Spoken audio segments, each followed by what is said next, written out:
بسم الله الرحمن الرحیم. السلام علیکم ورحمت الله وبرکاته. عزتمندو ملګرو، الله مقدر وکړه عزتمند شي. لایف خپرونه مو د جمهوریت څه معنا افغانانو ته په تیرو 20 کلونو کې څه ورکړي دي. همدغه جمهوریت د جمهوریت نغارچیان، همدغه د دیموکراسۍ او د سیکولر زامن، همدغه له غرب او له امریکا او له اروپا نه راغلي فولبرایټان، سکشویان او ټامیان د دغه جمهوریت په نامه باندې 20 کاله موږ وژلي یو. له دې نه مخکې د کمونیزم د خلق او پرچم لارویانو د هغوی مزدورانو وژلو، د ورا چغې چې وهلې. نن خبره بدله شوه، هماغه چې د خلق او د پرچم د لیلن او د کرملین چغې وهلې، همغوی د دیموکراسۍ دبی په لاس کې نیولی، د جمهوریت په سوټي باندې مو وهي. 20 کاله په دغه جمهوریت کې مونږ څه ترلاسه کړل؟ جمهوریت هغه چاته لکه د سی آی ای او د بلیک واټر مزدور امرالله صالح، ټامي محب، ټامي غني، سیکولرانو ته پیسې، شتمني، بلډینګونه، د عیش او عشرت زمینه برابره کړله. دغه امرالله صالح مخکې له دې چې جمهوریت او دیموکراسي علمبرداران صلیبیان افغانستان ته راځي، شکېدلې جراب او شکېدلې څپلۍ، پیوندي واسکټې په ځان. نن همدغه د جمهوریت چغې وهونکی چغې وهي چې جمهوریت خو ته له مځکې نه اسمان ته جګ کړلې. جمهوریت خو امرالله صالح له هغه د سګرټو له غلا او د نسوارو له غلا نه راوګرځوه. مخکې له دې چې افغانستان ته سیکولران او جمهوري خواخان راځي، امرالله صالح به د مجاهدینو جیبونه وهل.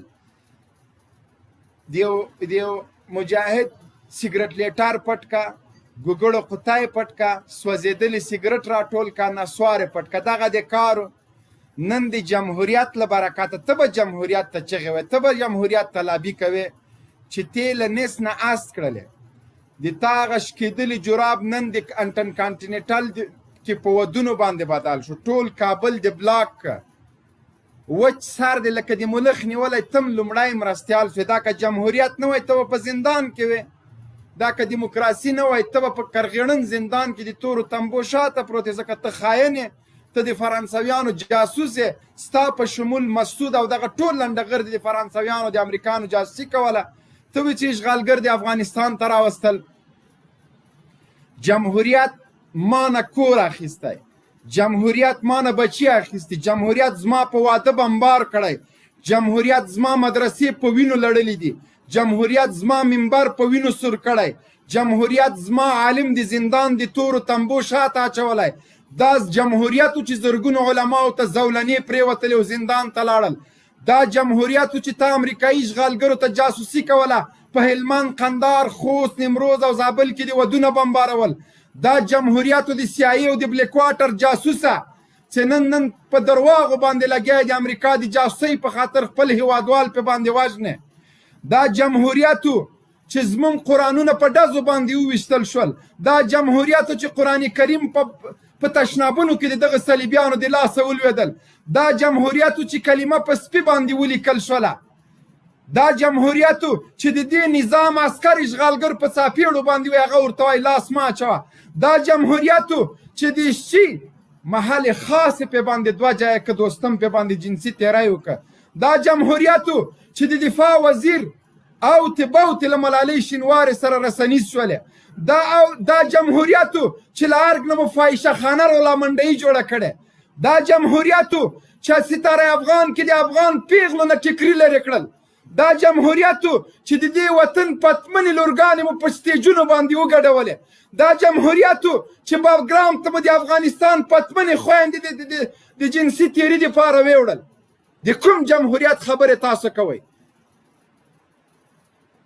تظاهرات جمهوریت. زه نن له ثبوت سره تاسو ته خبرې کوم. زه لکه صالح غوندې نه یم، د سی آی ای او د بلیک واټر جاسوس غوندې چې وایي 2 کسه طالبان راغلي په سمت شمال کې د ورځې 40 چرګانې خوړل. دا به طالبان نه وو. 40 چرګان 2 طالبانو خوړه. راسه که تودېږې فارم ته تله.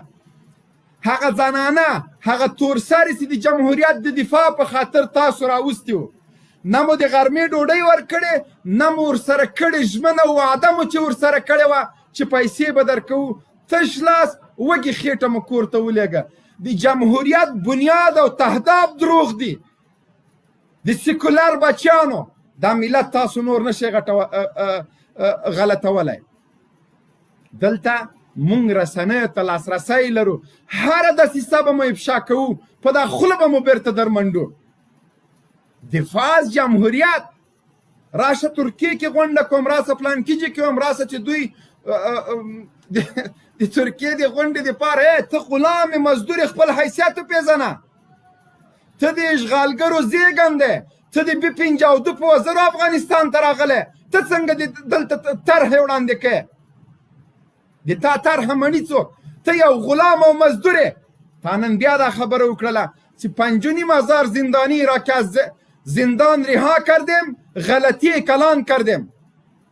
این در بس تو نبود، آزاد شدن زندانی ها در اختیار تو نبود.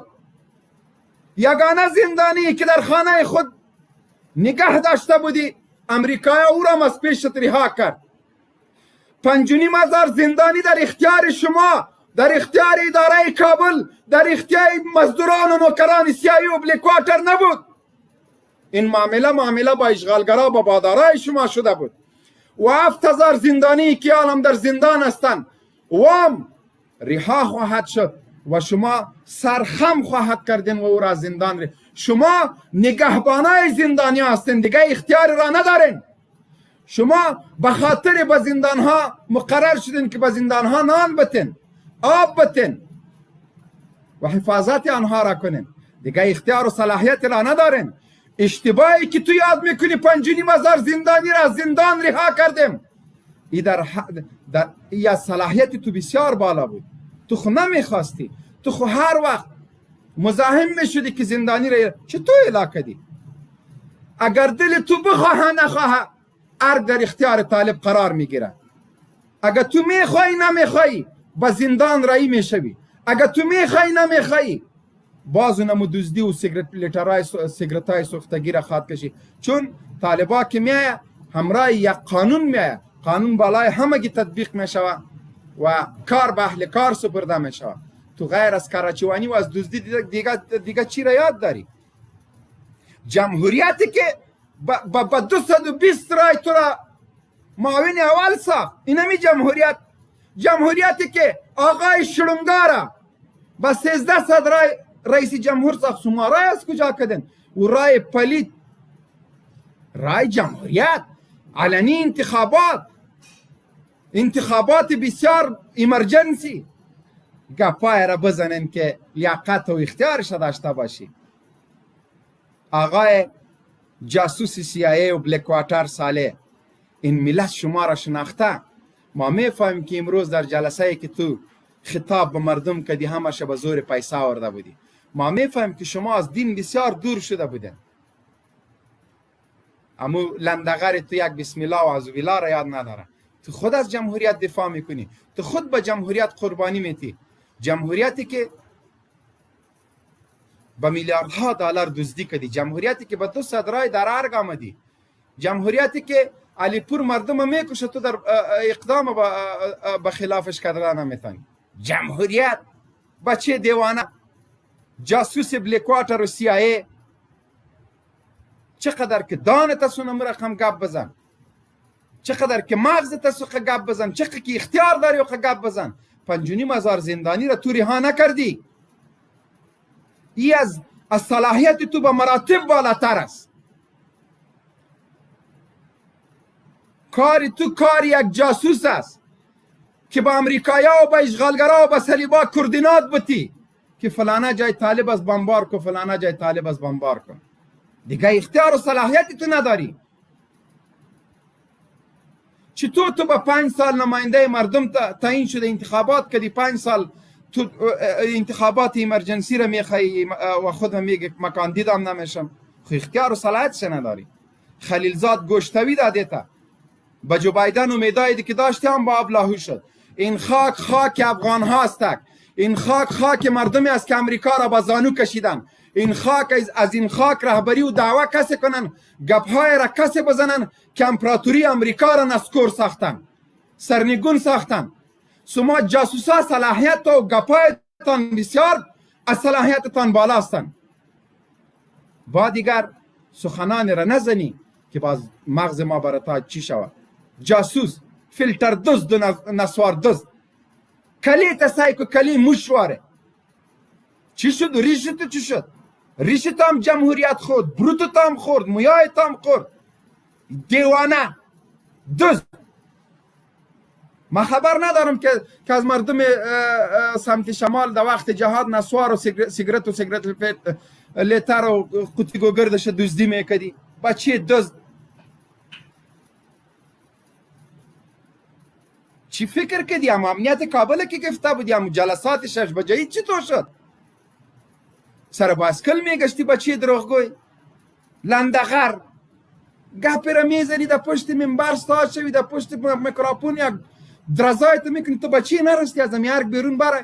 تو بچه نرستی در یک موتر، در 2 موتر، در 50 موتر یک جای سفر کو که رودایت مردم میکشه. یعنی از کدام جمهوریت گپ میزنی؟ جمهوریت در وقتی سخن میزنی که دروازه های هر گپ طالبا بر تق تق میکنه.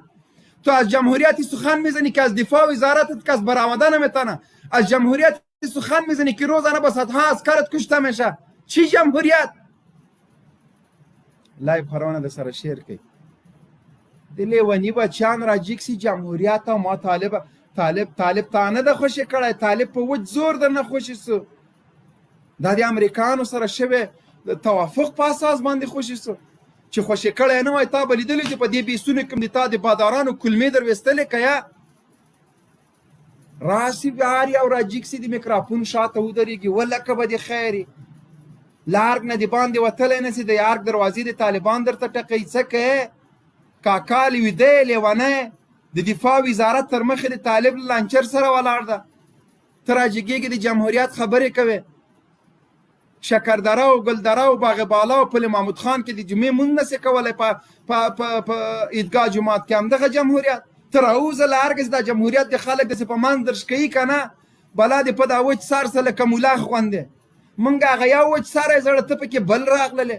خبرو ته دې بیا وګوره اسمان په غولقې باندې ولې. خپلې خولې په اندازه خبرې کوه. طالب زندانیان تا نه دي خوشي کړي، دا نور هم مونږ خوشي کوو، په زور یې خوشي کوو. همدغه زندانونو کې به ته پروت یې. څه فکر دې کړی؟ موقع نه استفاده مه کوه. اول تاریخ ده 19 ورځې او 3 ګنټې د امریکا سره د تړون د پای شوبیو ته پاتې دي. بیا به پس لاغه مونږ تاسو سره ګورو. 19 ورځې او 3.5 ګنټې د امریکا سره د تړون د ماتې ته په اخري شیبې دي. څه فکر هم کړی ده؟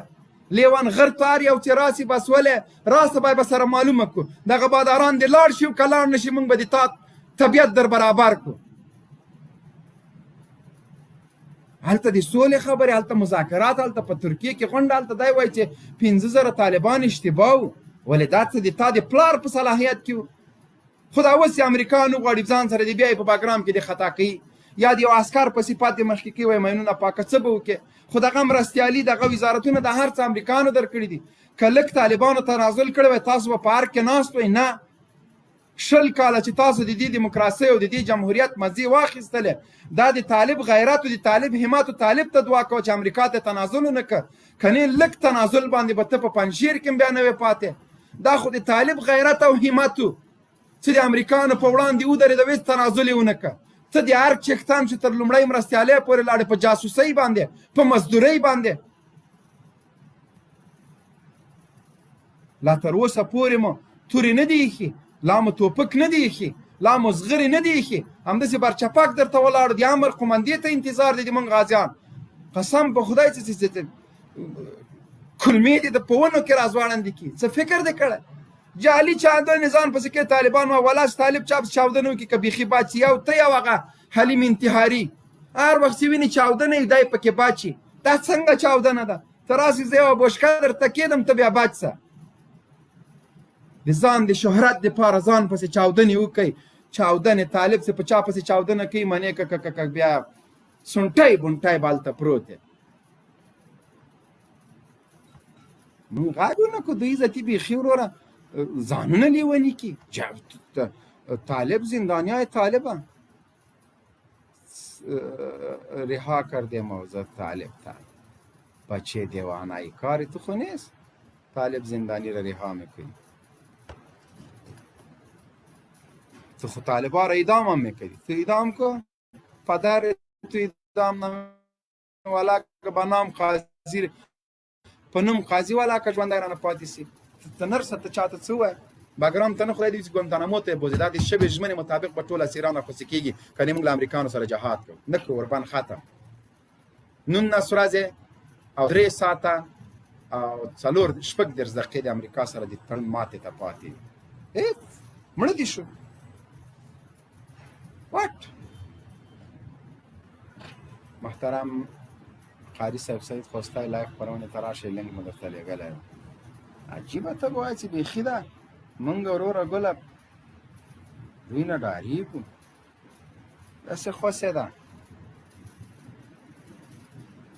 هر جاسوس هر مردارخور هر رزیل به راجګېږي طالب مې خوسې که بیا دا منافقت او دروغ ته یې وایي ولسي وایي ما نه کړې ولسي جرګه اعلان کړ او خبیثه ولسي جرګې دا جرګه دې چې راغوښتې وه دا د هغه وخت راوښته چې 300 زندانیان پاتې وو او تا مزاحمت کوو چې دوی بهرنیان یې وژلي دي موږ څړانده و کاڼه نه یو دنیا رسنیو کې د خبرې د ټولو پراته دي 300 زندانیان پاتې وو چې موږ درته بیا هم اعلان وکړه که جرګې راغواړې که هر څه راغواړې دا به خوشي کوې چې خوش یې نه کې نه پرېږدو نو بیا د جرګې مې ویل چې دا امر خوځه کړه نو تا خو 15,000 خوشي کړي وو 15,200 هغه د چا نه مشوره کړې وه خو موږ پوهېږو چې هلته مولۍ درپسې وه ژړل دې نه چغې دې نه ویلې امریکانو ته د سلګۍ ونه ویلې د خلکو په مخ کې مرمی آیسای د سینې آیسای رنګ دې ورک څه لارګه راووځه چې ته د غازیانو څپېړې په دې خوله خوله وخورې که نرې مور راوړی د دې افغانستان بچی ځان بولې یوه میاشت پس به بیا موږ او تاسو سره خبرې کوو بیا ته راسه داسې په دې جلسو کې وغږېږه د خلکو له زړه درته وینې څاڅي قسم په خدای که افغانان معمولي موقع د تاسو په وژلو باندې له لاسه ورکړي معمولي موقع که د چپلکې ګزاري که د خوشحایي وي که د سوباړو وي افغانانو مو زړونه خوړین کړي دي افغانانو مو بچي وژلي دي امریکایانو صلیبیانو ته مو جاسوسي کړې ده ته کوم امتیاز او کوم لیاقت لري چې ته د امریکایانو د لومړي مرستیالۍ د تا دنده جاسوسي وه دنده د جاسوسي وه تا خلکو ته د کرزي هغه خبرې مونږ په یاد دي چې ویلې دي د ودونو د بمبار کوردینات یې ورکړي بیا یې کرزي مخه ونیوله او بالاخره یې له دندې لکه سپی غوندې وشړلې اوس ښه بیا عقلان سره پارک کې جوړ ته هغه ته غره ته وله هغه به یې تا ته ولي نور خو مو ټول له لاسه ورکړل ټول هغه سیاسون چې تاسو سره ولاړو د تاسو دپاره یې کمپاین کوه اشرف غني د افغانستان دپاره رحمت بلله مفکر باله نن هماغه ټولو خولې ورپسې را خلاص کړي چې دا خاین ده دا لیونی ده دا د پروستاتو لتکشي یې کړې ده او ته تر هغه بتره د CIA جاسوس یې ژورنالستان تا ووژل سیاسون تا ووژل ډاکټران تا ووژل لګیا یې خلک وژنې خلک خو واښه نه خوري لږ انسانیت زده که لږ سړیتوب زده که ښه په ټیټه کونه باندې اسلامي امارت ومنه په زور یې در باندې مني ځکه نور هیڅ نه و زه به دا پیشنهاد ورته وکړم د تشنابونو یا د ښاروالۍ یو کارکوونکی به دې وټاکو نه به دې وژنو ژمن هم در سره ده په وژلو نه کېږي او که ته دغسې لیونتوب کوې چې 2 طالبانو 40 چرګان وخوړه نو یا خو ته خر یا دغه ناستې درته خلکو دا خره دي چې په بوټو په څپلۍ په دې خوله ونه ویسته چې 2 کسه 20 چرګان څنګه خوري دا سور حقیقت ده وروره ګپ نه ده سور حقیقت ده چې دا یې وایي چې طالبانو 40 چرګان خوړه توبه لار ته ورکه ده والا دا طالبان که ښځې کې اروپا ته به د پوډرو هغه راسي سیلابونه راسي دا څه پوډر او سیرور پوډر اوبه دي. د طالبان خو کته یو د اروپا امنیت هم درته نیسي، د امریکا خو اسیم نه دی، واشنگټن د ساتلو دپاره خو اسیم قرباني ورکوي. عسکر دی وروره دلته وازنه هلته وازنه بوجۍ بوجۍ هر چېرته پراته وي، په خپلو ګلټیرانو باندې لږ رحم وکړئ. په خدای په طالبان مو داسې سلاته که طالبانو به هم بس کار ورته ویلی ده، نه پوهېږم چې څه چل ده، د ورځې 50 100 200 500 وزن همداسې په کار هم ده. هغه څوک چې دا غیرت او وجدان نه لري د امریکانو سره په څنګ کې درېږي، هغه ته د ژوند کولو حق مه ورکوئ. سبا له بل خاین سره درېږي، خپل د هېواد په خلاف باندې جاسوسي کوي. دا خلک باید ووژل شي. دا دومره ضمیر نه لري، روزانه ورته چیغې وځي د امریکانو مزدوري مه کوه، د هغوی نوکري مه کوه، د هغوی تر څنګ مه درېږه. چاته وایه؟ عقل لرې، منطق لرې.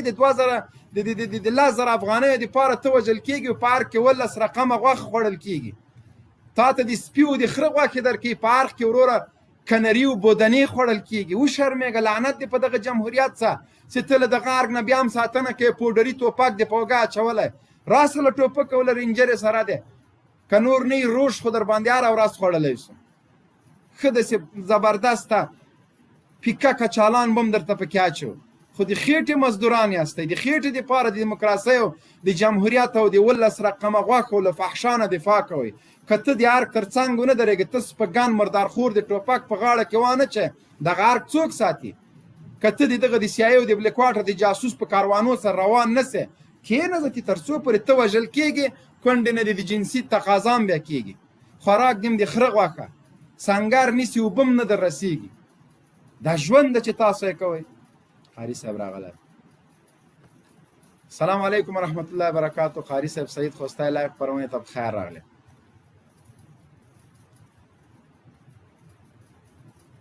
قاري صاحب جنرال صاحب تاسو ته او تاسو ټولو قدرمنو ملمنو ته اوریدونکو ته سلامونه احترامات وړاندې کوم. جنرال صاحب غږ مشته؟ او غږ خو دې شته قاري صاحب محترم، خو ګوره هسې نه چې بیا په غږ باندې رانه لاړ سې. غږ دې شته؟ جنرال صاحب غږ مشته؟ او غږ دې شته قاري صاحب؟ ښه صحیح صفا غږ دی. زه مایک بندوم. غږ مو شته قاري صاحب محترم؟ که د موږ غږ اورې، د تا غږ شته؟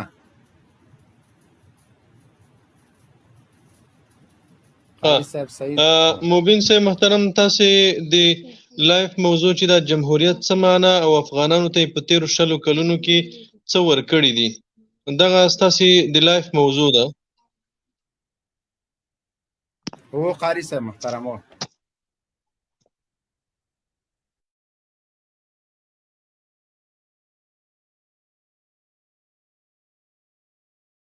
صاحب ته راجیک سټډیو ته قاري صاحب ته لږ دماغ غږ نه ورځي، کوي تا غږ ورشي او د غږ ښه صفا. قاری صاحب محترم السلام علیکم، عرض ادب و احترام. غږم شته دی قاری صاحب محترم؟ زما غږ لري؟ او غږم شته دی قاری صاحب. اوس صحیح شو لکه چې غږ. نو جنرال صاحب او شاهین صاحب تاسو دواړو ته سلامونه احترامات سره د اوریدونکو او لیدونکو. جمهوریت افغانانو ته په تیرو 100 کلونو کې څه ورکړي دي او د جمهوریت معنا څه ده؟ زما غږ صفا ده که څنګه ده؟ غږ د صفا ده قاري صاحب، بیخي صفا ده. زما په غږ کې فکر کوم ستونزه شته. نشته قاری صاحب غږم بالکل صحیح دی، بالکل صحیح دی قاری صاحب غږ.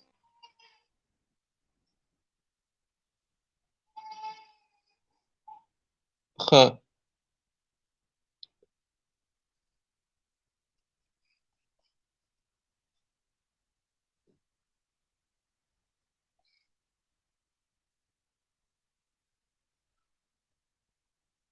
جنرال صاحب بیا قاری صاحب ته ولاړ شي، بیرته راشه غږ یې صحیح کېږي.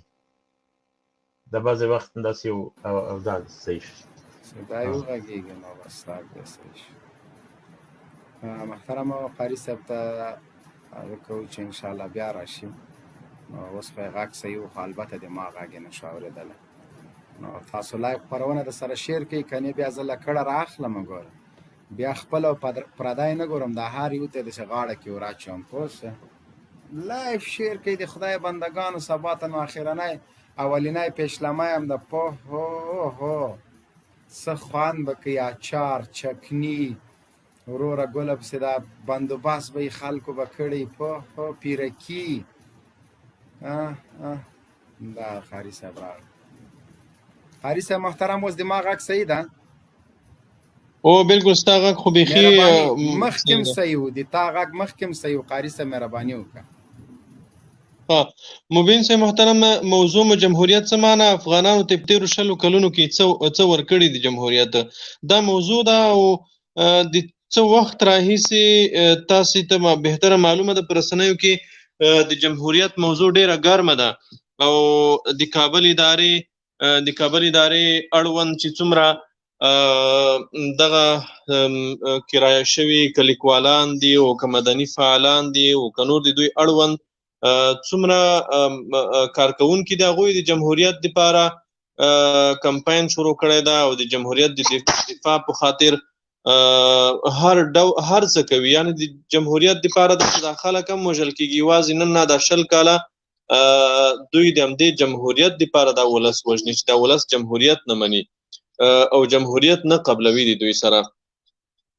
د سوال دا ده چې دا جمهوریت معنا څه ده، جمهوریت تعریف څه ده، او د جمهوریت په تېرو 100 کلونو کې موږ ته راکړي څه دي، یعنی لاسته راوړنې څه دي، د جمهوریت د افغانانو ته څه ورکړي دي.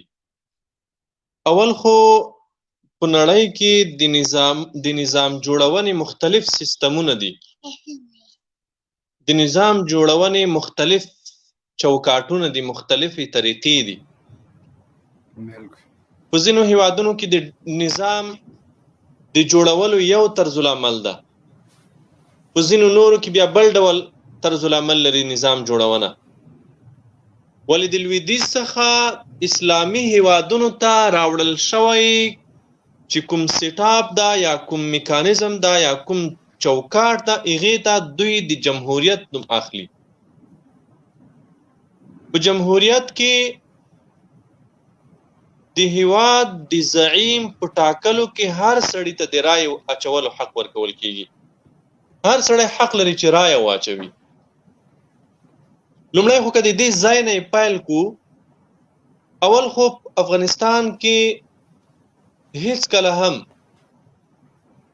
پردی طرحې، پردي میکانیزمونه، پردي طرز العملونه کامیاب شوي نه دي، په دې وجه چې هغه پردي نظامونه د هغې پردیو په خواهش جوړ شوي دي. د پردیو خواهشاتو پوره کولو ته په پام جوړ شوي دي. د افغانانو د نبض موافق نه دي.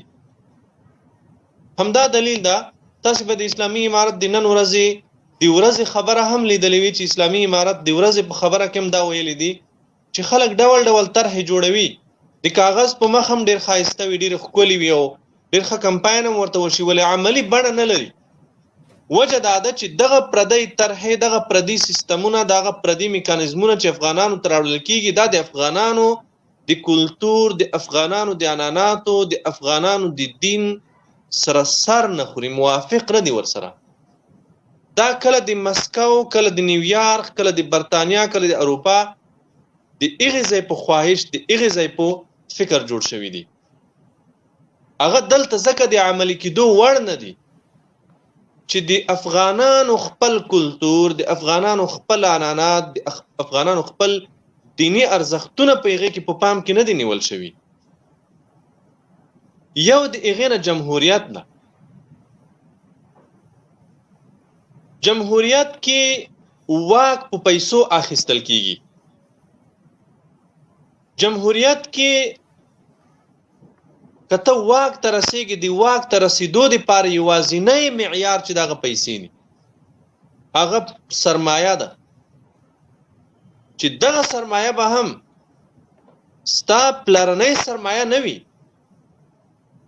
دا سرمایه به تا یا امدا هیواد لوټ کړی وي، یا به کوم بهرنۍ استخباراتي شبکې ته پیسې درکړې وي، او یا به د په غلا، فساد، رشوت او په دغو شیانو پیسې جمع کړې وي. دا نن چې د کابل ادارې پخوانی او اوسنی امریکایي ګوډاګیان د جمهوریت چیغې وهي او ټولو په جمهوریت ټینګار کوي. وجه څه ده؟ ولی بیچاره افغان جمهوریت نه غواړي؟ ولی یو غریب افغان د جمهوریت غوښتنه نه کوي؟ ولی دا قومي سپینګیري مشران علماء کرام به طرفه خلک دوی ولی د جمهوریت غوښتنه نه کوي؟ ځکه جمهوریت که مهم ده هغه چاته مهم ده چې هغه په 13 کلونو کې په میلیونونو سرمایه جمع کړې ده، میلیونونه ډالر په خارجي او داخلي بانکونو کې پراته دي. هغه دی واک ته د رسیدلو لپاره د جمهوریت له طریقه سرمایه لري. په جمهوریت کې کته واک ته رسیږي سرمایه معیار ده. تاسو سره که پیسې در سره ته انتخابات کولای شي، انتخاباتي کمپاینونه کولای شي، د خلکو نه ووټ اخیستی شي، مدني فعالان اخیستی شي، اجیر ژورنالیستان اخیستی شي، علما د بلعم بن باعوره په منصب ناست علما اخیستی شي،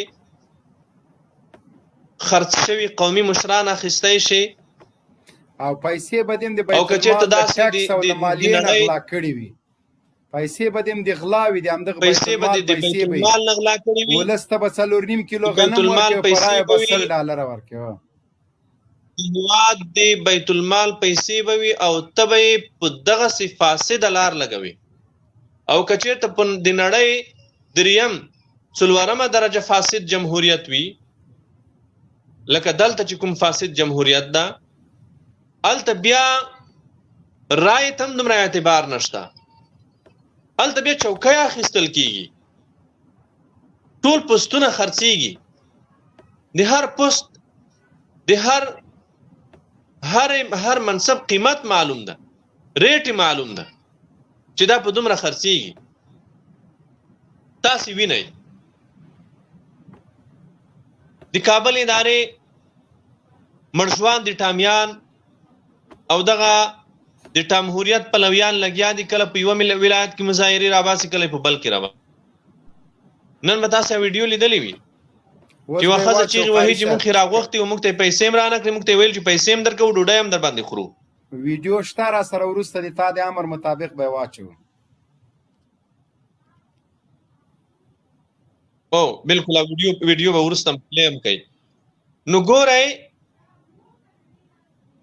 دلته دا خلک دا ولس به یو وارې ته وږی کې، دا یوازې دلته نه په ټولو اسلامي هیوادونو کې، دا د امریکا په پانتونونو کې روزل شوي ګوډاګیان چې په امریکایي او د لویدیځ په فکر روزل شوي دي، دوی په اسلامي هیوادونو کې د واکمنۍ طرز هم دا ده، یو وارې د ولس په سرمایه دوی خېټه اچولې ده، ولس یې وږه کړی ده. په ټولو اسلامي هیوادونو کې ولس وږی ده، داسې حالت ته وږی ده چې 2000 روپۍ د ورځې ته ورکوي، 1000 روپۍ د ورځې ورکوي، دا هر څه کوي. ولس به یو وارې دومره وږی کې چې ته بیا دته د ورځې 1000 روپۍ ورکوي، دی به تا دپاره هر څه کوي. بیا به د دې ولس نه دوی دا استفاده کوي چې 2000 روپۍ 2000 افغانۍ 1000 افغانۍ به ورکوي، دی به ټوله ورځ چیغې وهي او د اشرف غني عکس بیم په لاس کې نیولی وي. سبا به بیا همدې سړي ته همدې بیچاره ته یو بل څوک 1000 افغانۍ ورکوي، سبا بیا هغې ته راوتلی ده، هغې سره به بیا ولاړ وي، بیا به د ډاکټر عبدالله عکس په لاس کې نیولی وي، بله ورځ بیا د دوستم عکس په لاس کې نیولی وي، بله ورځ بیا د غني په عکس باندې د ضرب علامه کش کړې وي، بیا یې لیکلي وي چې غني خاین ده. دا د جمهوریت ثمره ده. یو ورځ به یو ژورنالیست به تا اخیستی وي، هغې ته به پیسې ورکوي په جمهوریت کې، هغه به یې تا مداح وي، تا صفت به وایي، بله ورځ به هماغه ستا مداح ته بل څوک ستا مخالف پیسې ورکړي، هغه چې کله ریټ لږ ور زیات کړي، هغه بیا نه اخلاق پیژني، نه خپل ضمیر ته ملامتیا پیژني، نه خپل وجدان پیژني، هغه بیا د هغې په خلاف لګیا وي. موږ تاسو د کابل د امریکایي اشغال سیاسي فاحشې ولیدې، یو وخت د یو چا دومره سخت مخالف ده چې غاښونه یې راباسي، بله ورځ بیا ورسره متحد ده، ورسره یو ځای ولاړ ده، یو ورځ په تلویزیون کې ناسته دی، د هغې دښمن ده، بله ورځ یې دوست ده. ولې؟ ځکه دا خلک خرڅېږي، دا بازار ده، دلته یوازې کرایه شوي قاتلان نه اخیستل کېږي، کرایه شوي ژورنالیستان اخیستل کېږي، کرایه شوي ګمراه درباري ملایان اخیستل کیږي، کرایه شوي سیاستوال اخیستل کیږي، هر څه دلته کرایه شوي دي اخیستل کیږي چې پیسې ته زیاتې ورکوي، هغه بیا ستا مداح د ستا صفت به کوي. دا څومره تلویزیوني شبکې چې دي، تلویزیونونه دي، راډیوګانې دي، رسنۍ دي، دا هره رسنۍ د بهر نه تمویلیږي. د دې تر شا یوه مؤسسه ولاړه ده، یو سفارت ولاړ ده، هغه پیسې ورکوي، هغه تمویلوي، هغه ټول پروګرام ورکوي. ولې کله چې دغه رسنۍ ته مقابل جهت پیسې ورزیاتوي، په اتومات ډول دغه پالیسي تغییر خوري، هغه لوری نیسي. پرون د غنی مدح کوله، نن د غنی دشمن ده. پرون د غنی دشمن و، غنی خاین بلل، نن د غنی په دفتر کې کارمند ده، د غنی دفتر ویان ده. ولې؟ ځکه دلته اخلاق نشته، ضمیر نشته، وجدان نشته، دریز نشته، فکر نشته. دلته ارڅه اخیستل کیږي، خرڅول کیږي. په تلویزیون کې یو بحث، ژوندی بحث، هغه اخیستل کیږي، خرڅول کیږي. یو لیکوال اخیستل کیږي، یو ژورنالیست اخیستل کیږي، یو مدني فعال ته اخیستلی شي. ته هغې ته یو څو ډالر ورکړه، هغه ستا مداح د ستا دپاره هر څه کوي. دا په جمهوریت کې، او په جمهوریت کې هر څه ته چې واک ته رسېږي، ته به د پیسو په زور رسېږي، ته به د سرمایې په زور رسېږي، ته به د ډالرو په زور رسېږي. که ته ډالر نه لرې، سرمایه نه لرې، پیسې نشي مصرفولی، ته واک ته نشي رسېدلی. 100 کاله به هم ته واک ته ونه رسېږي.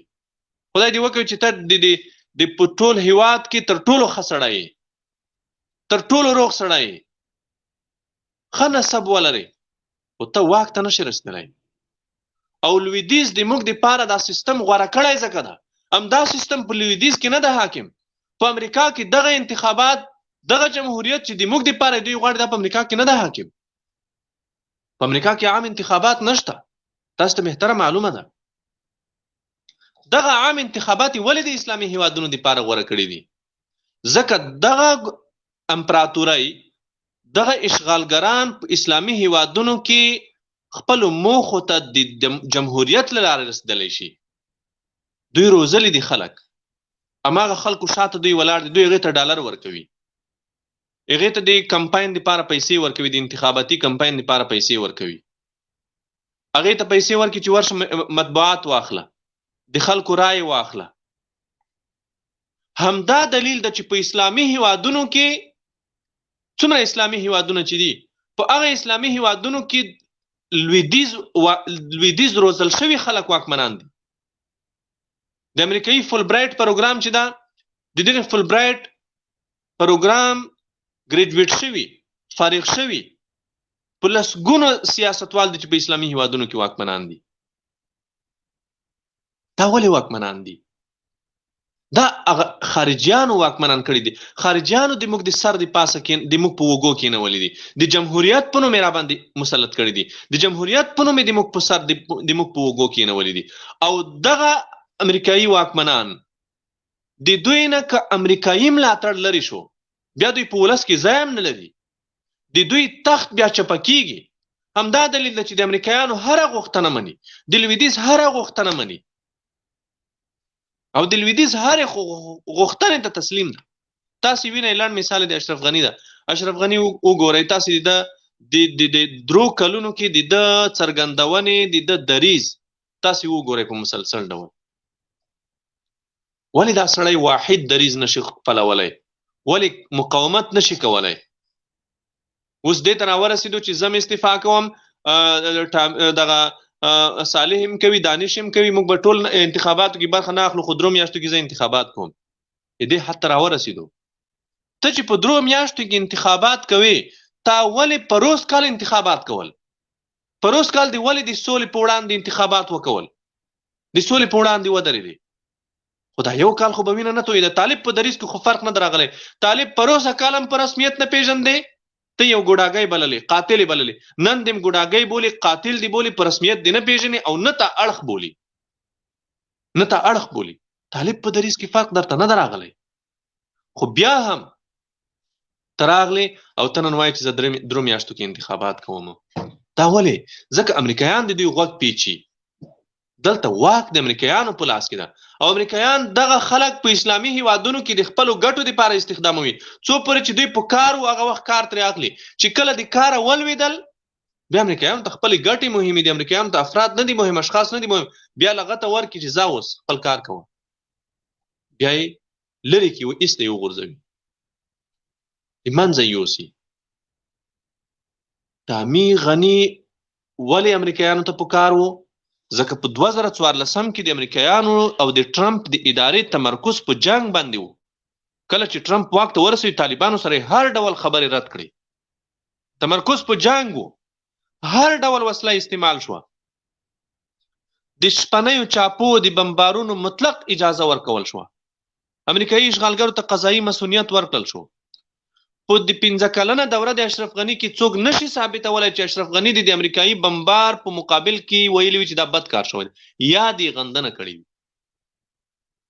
ځکه دا سړی د همدې دپاره په کار و. کله چې امریکایان په جنګ کې مات شول، امریکایانو ماتې وخوړه، اوس تمرکز په جنگ نه ده، اوس تمرکز په سوله ده، اوس تمرکز په سیاسي جوړجاړي ده. اوس غني نه ده په کار، اوس دا نور ټامیان هم نه دي په کار.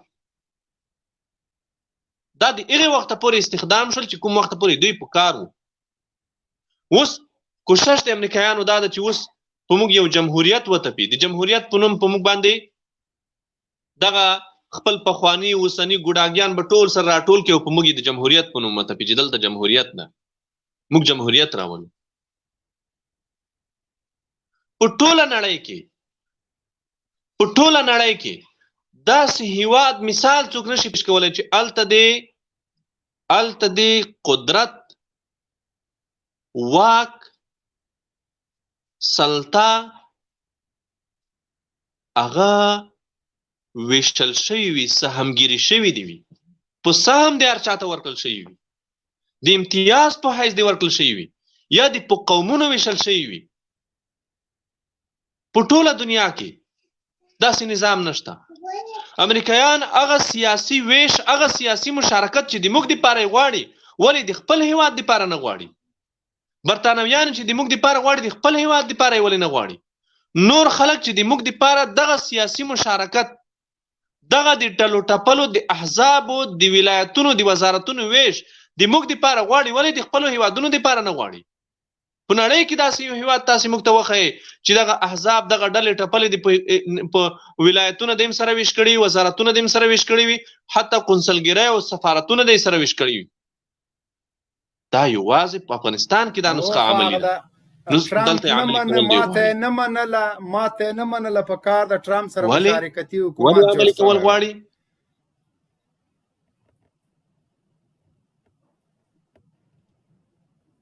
اورې قاري صاحب، مال ټرمپ سره ولې مشارکتي حکومت جوړ نه کاغه خو نه منه. زما غږ لرئ مبین صاحب؟ هو غږ د شته. زما غږ شته؟ زما غږ شته؟ غږ د شته قاري صاحب. قاری صاحب غږ د شته ده. قاری صاحب مهرباني وکړه ستا غږ شته. موږ هم دا وایو ولې تا د ټرمپ سره مشارکتي حکومت نه جوړولو؟ په امریکا کې داسې امریکایان داسې یو حالت ته په خپل منځ کې رسېدلي دي چې په لنډ وخت کې به تاسې وګورئ چې امریکا وویشل شوه.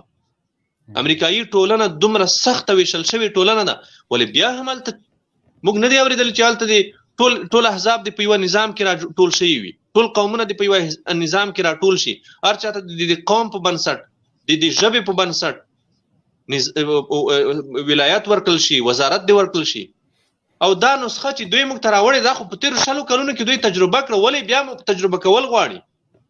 په تېرو 100 کلونو کې تاسې ولایتونه، وزارتونه په قوم وویشل، په ژبه مو وویشل، په سمت مو وویشل، په احزاب مو وویشل، مشارکتونه مو جوړ کړل، جمهوریت مو وازمایو، د انتخابات مو وکول. زه دې ته حیران چې دا خلک ولې په دې شرمېږي نه چې دوی د شفافو ټاکنو خبره کوي. شفافې ټاکنې ته کله کوي؟ تا کله کړې دي؟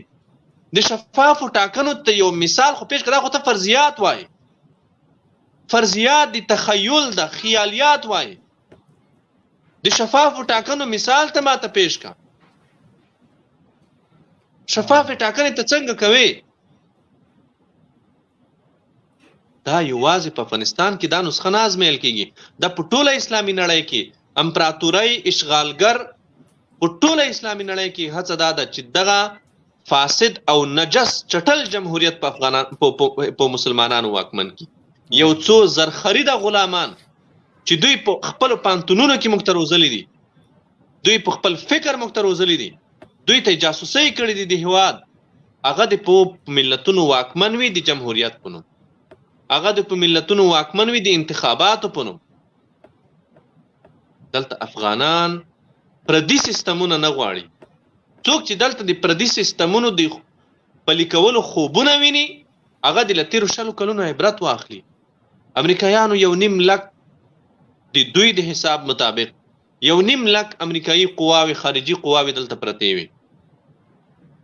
هر ډول وحشت مجاز وو، هر ډول چاپا بمبار مجاز وو، هر ډول وژنه مجازه وه.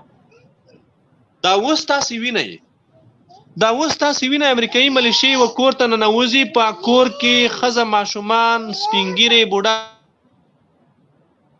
کمې 4 کاله 15 کاله دی دا حالت دوام پیدا کړو. 15 کاله بسته فامیلونه د منځه وړي دي. دلته اوس د یتیمانو په یو لیست باندې لګیا یم مبین صاحب، یو یتیمانو لیستونه برابروم د ټول هیواد په سطح د هغه کونډو لیستونه برابروم چې په کوم کور کې 3 یا 4 کونډې دي، 3 یا 4 کونډې دي. هغه د 2 کونډو حساب نه کېږي، هغه خو بیخي زیات دي چې 3 یا 4 کونډې دي. په ننګرهار کې حساب نشته، بې حسابه دي، لسګونه دي، 4 کونډې.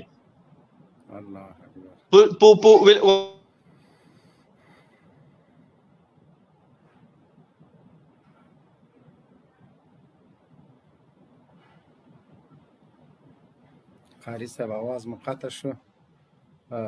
قاري صاحب ته جای پرېږدئ چې بیرته راشي لایو خپرونې ته. نصرت افغان مهرباني وکړه سوال ته دې راشه، مایک مو بندوئ وروره چې هغه ته راځئ. سلامونه مبین صاحب محترمه، تاسو ټولو ته د لایف لیدونکو ته سلامونه. که چېرته قاري صاحب راغی مبین صاحب محترمه، یو کوچنۍ پوښتنه هغه دا چې قاري صاحب مخکې وویل چې موږ د پردیو دغه راوړل شوي نظامونو ته ځای نشته او په افغانستان کې د پلي کېدلو وړ نه دي، خو د تاریخ په اوږدو کې موږ تاسې وګورو موږ کوم نظامونه درلودلي دي. یوه پوښتنه. دومه پوښتنه دا چې مبین صاحب محترمه د پاکستان د جمعیت علماء اسلام مشر مولانا فضل الرحمن یو ویډیو د څو ورځې کې علما سره هم دلته خپله وایي چې جمهوریت خلکو غوښتنه ده ته په جمهوریت وغږېږه، د پاکستان بیل هیواد ته بیل ملک ده، خواته ټوپونه مه وهه، جمهوریت موږ نه منو. مبین صاحب زما خبره په نیمایه کې کار د سټوډیو نه ووتم، ما ویل چې په هیواد کې داسې کونډې داسې فامیلونه چې 4 کونډې لري، 15 کونډې لري، 15 کونډې ګوره یوه کور ته دغه امریکایي ملیشې نه نوځي 15 کسانې په شهادت رسوي. 15 کونډې په دې کور کې ناستې دي.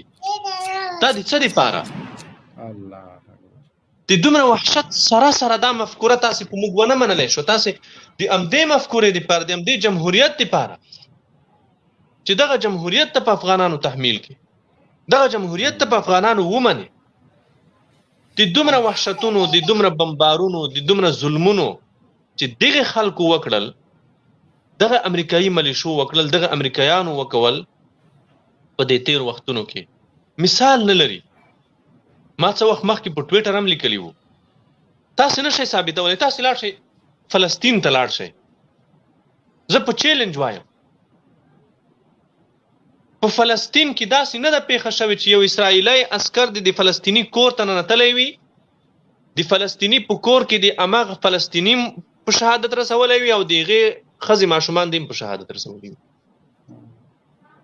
دا مثال نشته. وژني، بمبارونه پرې کوي، کورونه یې ډنګوي. ولې دلته چې دغه امریکایي ملیشو او امریکایي اشغالګرو چې کوم جنایتونه وکول د هغې ریکارډ نشته. هغې په دنیا کې داسې ظلم شوی نه ده. خو د دې دا هر څه د څه دپاره؟ دا د دې په خاطر چې دلته امریکایان غواړي چې دوی په موږ واکمن پاتې شي په یو نه یو ډول. اوس امریکایان وځي په دې د ټولو خلکو د ټولو سر خلاص چې امریکایان تختی، امریکایان جنگ نشي کولای. د مې د لومړی نه وروسته به هم ته وګورې امریکایان به پاتې نشي، که پاتې شي یو څو قوي موټر بمونه به د دوی لپاره کفایت وکوي. بس یو څو قوي موټر بمونه به د دوی لپاره کفایت وکوي. تختی ما د دوی هڅه دا ده، کوشش دا ده چې د خپل تختی نه وروسته په دې هیواد داسې نظام واکمن کی چې هغه د دوی ښه بدیل وي، د دوی ګټې وساتلی شي، د دوی منافع دلته خوندي کړل شي. دا خلک چې دی موږ ته روزلي، دا شل کله چې دوی باندې سرمایه ګزاري کړې ده په میلیاردونه بلکې په تریلیونونه ډالر پرې مصرف کړل، دا خلک به څه کوي؟ دا خو ټول دوی ځان سره بیولی نشي امریکا ته. دوی وایي چې دا خلک باید په سیاست کې دخیل وي چې د افغانستان د اداراتو جاسوسي ثبات امریکا ته کوي، د افغانستان د منافعو جاسوسي امریکا ته کوي، یوازې امریکا ته نه هندوستان ته، هندوانو ته به کوي، بې شرمه هندوانو ته، همداسې به فرانسې ته کوي، برطانیې ته به کوي، ایټالیا ته به کوي. هر هیواد دلته خپل خپل جاسوسان په ډېر لوړ تعداد روزلي دي او دغه کفار په همدې هڅه کې دي چې که موږ د دې خاورې نه وځو باید د جمهوریت په نوم یو سیستم په دوی وتپل شي چې د هغې سیستم له مخې موږ خپلې ګټې دلته خوندي کړو. قدرمن شه قاری صاحب محترم، الله پاک معزت وکړه. یقیني چې ستا خدمات، ستا حوصله او دغه دروند کار پیټی چې تا په وګو باندې اخیستی ده، یقیني چې زه خپله خو دا تا چې وویلې د دغه برداشت لا نه لرم. داسې یو څوک بیا د داسې یو کورنۍ راته داستان ووایي او 5 کونډې 4 کونډې، نو الله دې تا ته توفیق درکړي او په ټولو هیوادوالو باندې غږ کوو چې د قاري صاحب دې له بنسټ سره بې درېغه مرستې وکړي، بې جایه مرستې مه مصرفوئ. دغه د قاري صاحب چې کومه لار رانیولې، کوم خدمت یې کړی، دا یقیني د انسان له بس نه لرې خبره ده. دا دردېدلي خلک، د دوی اوښکې پاکول، دوی سره مرسته کول، د دوی تر څنګ درېدل، یعنې په 4 کونډو باندې یوه غوا، دا نهایت د موږ او تاسو مجبوري ده. افغانان لرو، تجاران لرو، په کار ده چې هرې کونډې ته، هر یتیم ته دغسې لاسنیوی وکړو، روزګار ورته برابر کړو. دغه کفایت نه کوي. دا ډېر محترم الله دې تاسو ته اجر درکړي. دا موضوع خو دا نه ده، خو خیر ښه وه یادونه مو وکړله، ما ته هم رایاده کړه. زه الحمدلله موږ دا کار الحمدلله ډېر ښه روان ده. اوس د څو ورځو کې یوه ملګري په ډېر لوړ تعداد الحمدلله د موږ سره د 3 یا 4 کونډو دپاره په ډېره لوړه کچه موږ سره کومک وکولو. او زه خپلو هیوادوالو ته ډاډ ورکوم، زه افغانانو ته ډاډ ورکوم چې انشاءالله وهو العزیز د 3 میاشتو په تېرېدلو سره یا د 2 میاشتو په تېرېدلو سره به په ټول افغانستان کې 3 کونډې کورنۍ 4 کونډې کورنۍ پاتې نشي انشاءالله وهو العزیز چې هغه بیا چاته محتاج وي د الله په فضل سره. 3 کونډو د 4 کونډو فامیلونه افغانان لږ همت وکړي، دغه تجاران د کاروباریان د موږ غږ اوري، لږ همت وکړي، دا هرې کونډې ته هم کېدلی شي.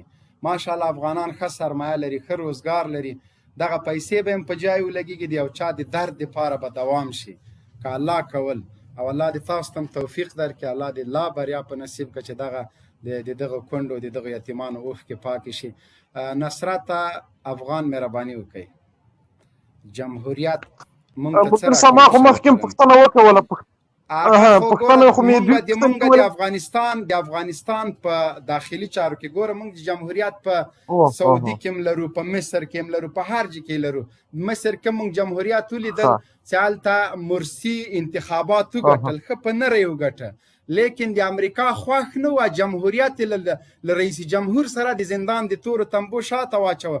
که داسې یو جمهوریت موږ منو لکه په مصر کې انتخاباتو ته ځو او دا انتخابات موږ وګټل، د دې ذمهواري څوک راکوي چې د فوز لوی د رستزوال د دغه د انتخاباتو ګټونکي د غرغرې دار ته نه بیایي؟ جمهوریت موږ ته کومه معنا نه لري، ځکه جمهوریت موږ شرمېدلې په مصر کې ولیدل، مرسي د زندان د تورو تنبو شاته مړ شو. د کوم جمهوریت خبرې موږ دغه وایو چې دلته جمهوریت انته نمته شرعي نظام چې ما جرم کو کتا کو باید څه سزا راکړئ. چې مهرباني وکړه د افغانستان د دایرې دننه جمهوریت موږ ته څه راکړي دي؟ خو ګوره خو دغلته د هغه سیستم غوښتونکي چې هغوی هغه خلک د دې سیستم د مدافعین دي دفاع ځینې کوي کوم سیستم چې تاسو غواړئ هغوی هلته د جمهوریت دعوه کوي دلته د امارت دعوه کوي موږ دې ته اشاره کوو کومه د چې په ما جمهوریت باندې امارت تطبیق کوي او نه، ما لپاره جمهوریت غواړي جمهوریت چیرې ده؟ ګوره محترمه، ګوره زه به درته ځواب ووایم. ګوره محترمه، تاسې که سپینه ووایې، صفای ووایې، داسې ووایې چې پاکستاني ملایان په افغانستان کې د امارت غوښتونکي دي، په خپل هیواد کې جمهوریت غواړي، دا صفه ووایې، شپ شپې مه وایې، ژیې مه.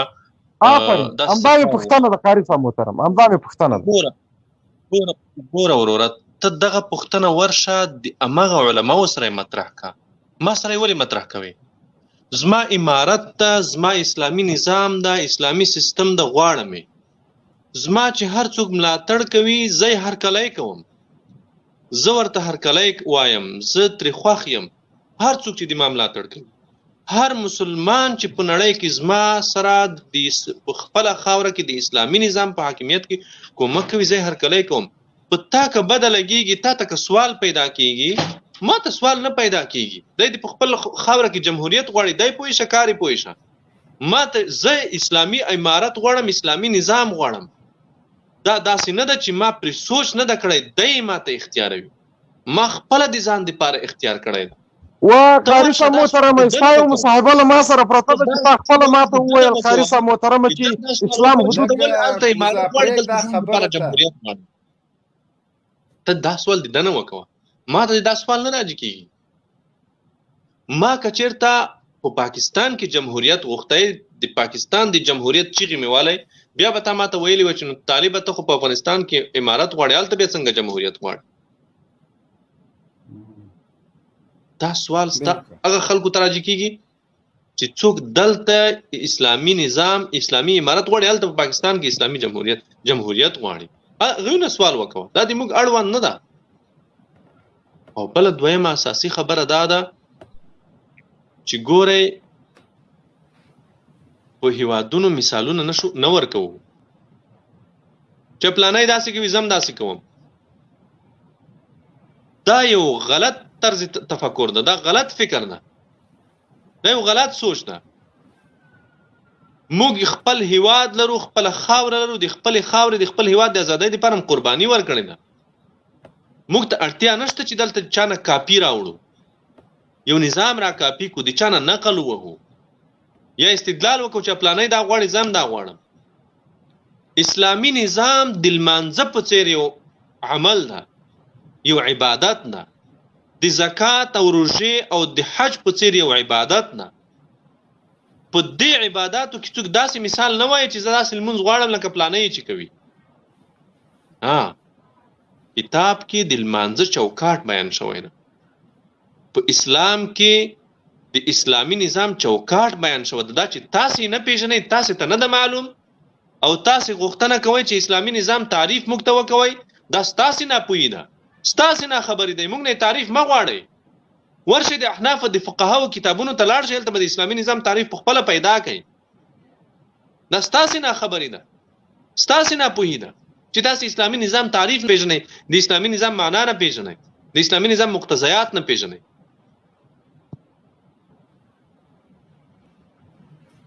مهرباني وکړه. ګوري قاري صاحب محترم، ستاسو یو مصاحبه له ما سره پرته ده چې تاسو خپله وایاست چې اسلام حدود نه لري، اسلام سرحد نه لري. بناً خو هغه خلک چې ستاسو مدافعین دي په افغانستان کې امارت غواړي، هلته جمهوریت غواړي، هغه خلک تاسو ته اسلحه او مادیات درکوي. بناً تاسو د دوی په وړاندې باندې بیا څنګه څه نسئ ویلی چې آیا د اسلام تطبیق تنها په افغانستان کې کېږي که په پاکستان کې هم کېږي، په داسې حال کې چې اسلام حدود نه لري؟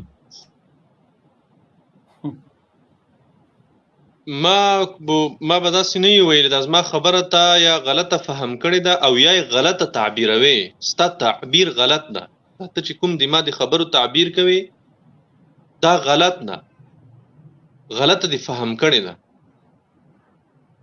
اسلام دا تاسو ته چا ویلی دي؟ ته د دې خبرې په معنا، د دې کلمې په معنا پوهېږي چې اسلام حدود نه لري؟ د دې جملې په معنا او د دې عبارت په معنا ته پوهېږي؟ ته باید د دې معنا باندې ځان پوهې کړې. لومړی اسلامي امارت، اسلامي نظام موږ په افغانستان کې غواړو، په خپل خاوره کې غواړو، په خپل کور کې غواړو، په خپل هیواد کې غواړو. موږ نه د پاکستان سره کار لرو، نه د ایران سره کار لرو، نه د هندوستان سره کار لرو، نه د چین سره کار لرو، نه د بل هیواد سره کار لرو. هر څوک به خپل کار کوي او هر څوک چې د موږ سره د موږ ملاتړ کوي ته خبره نزان پوي که سر خلاص کا. هر څوک چې د موږ ملاتړ کوي موږ هر کله کوو. وسله راکوي ستا په قول، وسله راکوي دا ستا په خبره، وسله راکوي ښه کار در راکوي دی، زه ترې وسله اخلم. ما ته دا لازمه ده چې دنه ګټه وکړم، دا لازمه نه ده راته چې دی څه دلته خو کوي. یو څوک لیونی نه ده قاري صاحب محترمه چې له چا سره همداسې خیریه کومک وکړي. ولې پاکستان خو ګوره موږ تاسو وینو چې تر خولې پورې له قرضونو څخه د خلکو قرضداره ده، د چین قرضداره ده، د سعودي عربستان قرضداره ده. بیا تا ته اصلاحات څنګه درکوي قاري صاحب محترمه؟ دغه دومره موټرسایکلې دومره سلاح او مهمات چې تاسو درکوي دا له کومې لارې په څه خاطر؟ دلته د دوی منافعات شي، د منافع شي دي بیا په تا کې منافع څه دي چې د څلوېښتو هیوادونو استخبارات دلته فعال دي، تا ته وسلې هم درکوي، تنخواه هم درکوي او روزنه هم درکوي. په تا کې منفعت څه ده؟ په تا کې ګټه څه ده؟ د هندوستان په تا کې ګټه څه ده چې تیرې درکړي دي هلته د خپل دا افغان؟ پوښتنه خو ما له تا کړې ده قاري صاحب محترمه. اول باید چې ته په دې پوهېږې دا د درک کړې هم ده. او جواب ورکړه چې آخر انجام د ترکیې کې چک چک سه. ګوره زه خو شکر ده که چکچک چلوم که هر دا بچیانو جمهوریت جمهوریت جمهوریت جمهوریت دغه شی درنه جوړ کړي چې هېواد ته راتلی نه شي. خدای دې خوار نه کړي. سم غږېږه. ګوره او مال د کور کرایه مې بل څوک نه ورکوي، ستاسو خو د کورونو کرایه بل څوک ورکوي ځکه چک. صحیح ده صحیح ده. سوسیال خوره موږ ته نه معلوم چې ښه دغه د زاهد افغان صاحب مهرباني وکړه نوبت د تا د سوال دی وکړو بیا تا نه وروسته دا بل ملګری ده. ټول عمر هم د امریکایانو د هغوی د بوټ پاکانو چمچې پاکې کړلې، بیسونه هم ورته وساتل. جنرال صاحب دغه بل هغه د ارسلان دی، ارسلان ورور مهرباني وکړه د هغه زاهد افغان لږ څه ویده سوی ده. مبین صاحب سړی حیران په دې شي چې کله چې د امریکایانو د غلامۍ خبره شي، د امریکایانو سره د مزدورۍ خبره شي، بیا نو دنه اسلام هم هیر شي، افغانیت هم ترې هیر شي، اسلامیت هم ترې هیر شي، پښتونولي هم ترې هیر شي. کله چې بیا په هیواد کې د اسلامي نظام خبره شي، بیا نو دی دومره کلک مسلمان شي چې بیا د حدودو خبره کوي چې اسلام حدود نه لري. په ټوله نړۍ کې اسلامي نظام ولې نه غواړي؟ دا د دوی احمقانه منطق ته تاسې فکر وکوئ. تا ته دا چا حق چا درکړی دی چې ته دا خبرې وکوي چې په ټوله نړۍ کې اسلامي نظام نه غواړي؟ ته د نظام خبرې پرېږده، ته د افغان په کور انګریز مه خېژوه. ته انګریز ته مخکې مه ځه، ته د اسلامي نظام خبرې مه کوه. دا ستا سره نه ښایي، ستا سره نه دي مناسبې. ستا دپاره به لویه خبره دا وي چې ته د خپل جرم نه توبه وباسې، د کفارو غلامي پرېږدې، د هیواد خرڅونه پرېږدې. دا غټه خبره ده. ته په اسلامي نظام کې غږېږي چې اسلامي نظام او بیا په ټوله نړۍ کې اسلامي نظام ولې نه غواړئ؟ یا بیا وایي چې تاسو ولې امریکانو سره ورباند کړو، موږ به امریکا ته څنګه ځو، تاسو خو دا سره ژمنه کړې چې موږ به امریکایان نه وژنو، به حمله. سړی دلته غلامي کوي چې بیا موږ ورته ویلې چې د جنه به حمله نه کېږي، دا بیا ارماني سي. اوس اشرف غني به په امریکانو حمله وکړي، ټامي محب به یې وکړي، د سی آی ای جاسوس به یې وکړي. عجبه او بله عجبه به درته ووایم، بله عجبه به درته ووایم، دی به ناست په اروپا او امریکا کې وي، هغه د تاسې په اصطلاح چې هلته به سیال خوري. ټولو د موږ افغانانو ورونو ته په احترام، هغوی چې هلته د امریکایانو د ګوډاګیتوب په جرم د افغانستان نه دي تښتېدلي، بلکې افغانان دي، هلته کاروبار لري، زندگی لري، کورونه لري، هلته مزدوري کوي، هلته غریبي کوي. هغوی ته په احترام د هغوی ته موږ وایو چې بې ادبي معاف، ستاسې نه موږ بخښنه غواړو، تاسې د موږ افغانان یې، تاسې د موږ د خبرو هدف نه یې. خو هغوی چې دلته د دې هیواد نه د طالب له ویرې تښتېدلی ده. د امریکایانو دته ویزه ورکړې ده. هغه پروګرام نوم هم ما نه هېر شو، د خپل غلامان ترجمانان ګوډاګیان چې بیایي هغه نوم یې ما نه هېر شو چې نوم کې ده. په هغه پروګرام کې تللی ده. هغه تللی ده هلته په امریکا کې ناست ده. بیا دی ما ته وایي چې تا ولې د امریکایانو سره دا تړون وکولو چې د افغانستان د خاورې نه به امریکایانو ته ضرر نه رسېږي. و ظالمه ته تللی چېرته یې؟ ته په کوم ځای کې ناست یې؟ ته په کوم جرم د دې خاورې نه تښتېدلی یې؟ ته څنګه په خوله دا خبرې راځي چې په امریکایانو برید ولې نه کوئ؟ دا خبرې خو د هغه څوک وکوي چې یو آزاد افغان وي، یو مستقل افغان وي، د اسلام فکر ولري، یا د امریکایانو په مقابل کې اقلا فکر یې کله کړی وي. که د فیسبوک ته ورشي، د ټویټر ته ورشي، د هغه ورځې راشي چې خپل اکاونټ یې جوړ کړی، تر اوسه د امریکایي اشغالګرو په مقابل کې یوه کلمه نه ده لیکلې، یو حرف یې نه ده لیکلی. او دی بیا تا ته وایي چې تاسو په امریکایانو ولې برید نه کوو.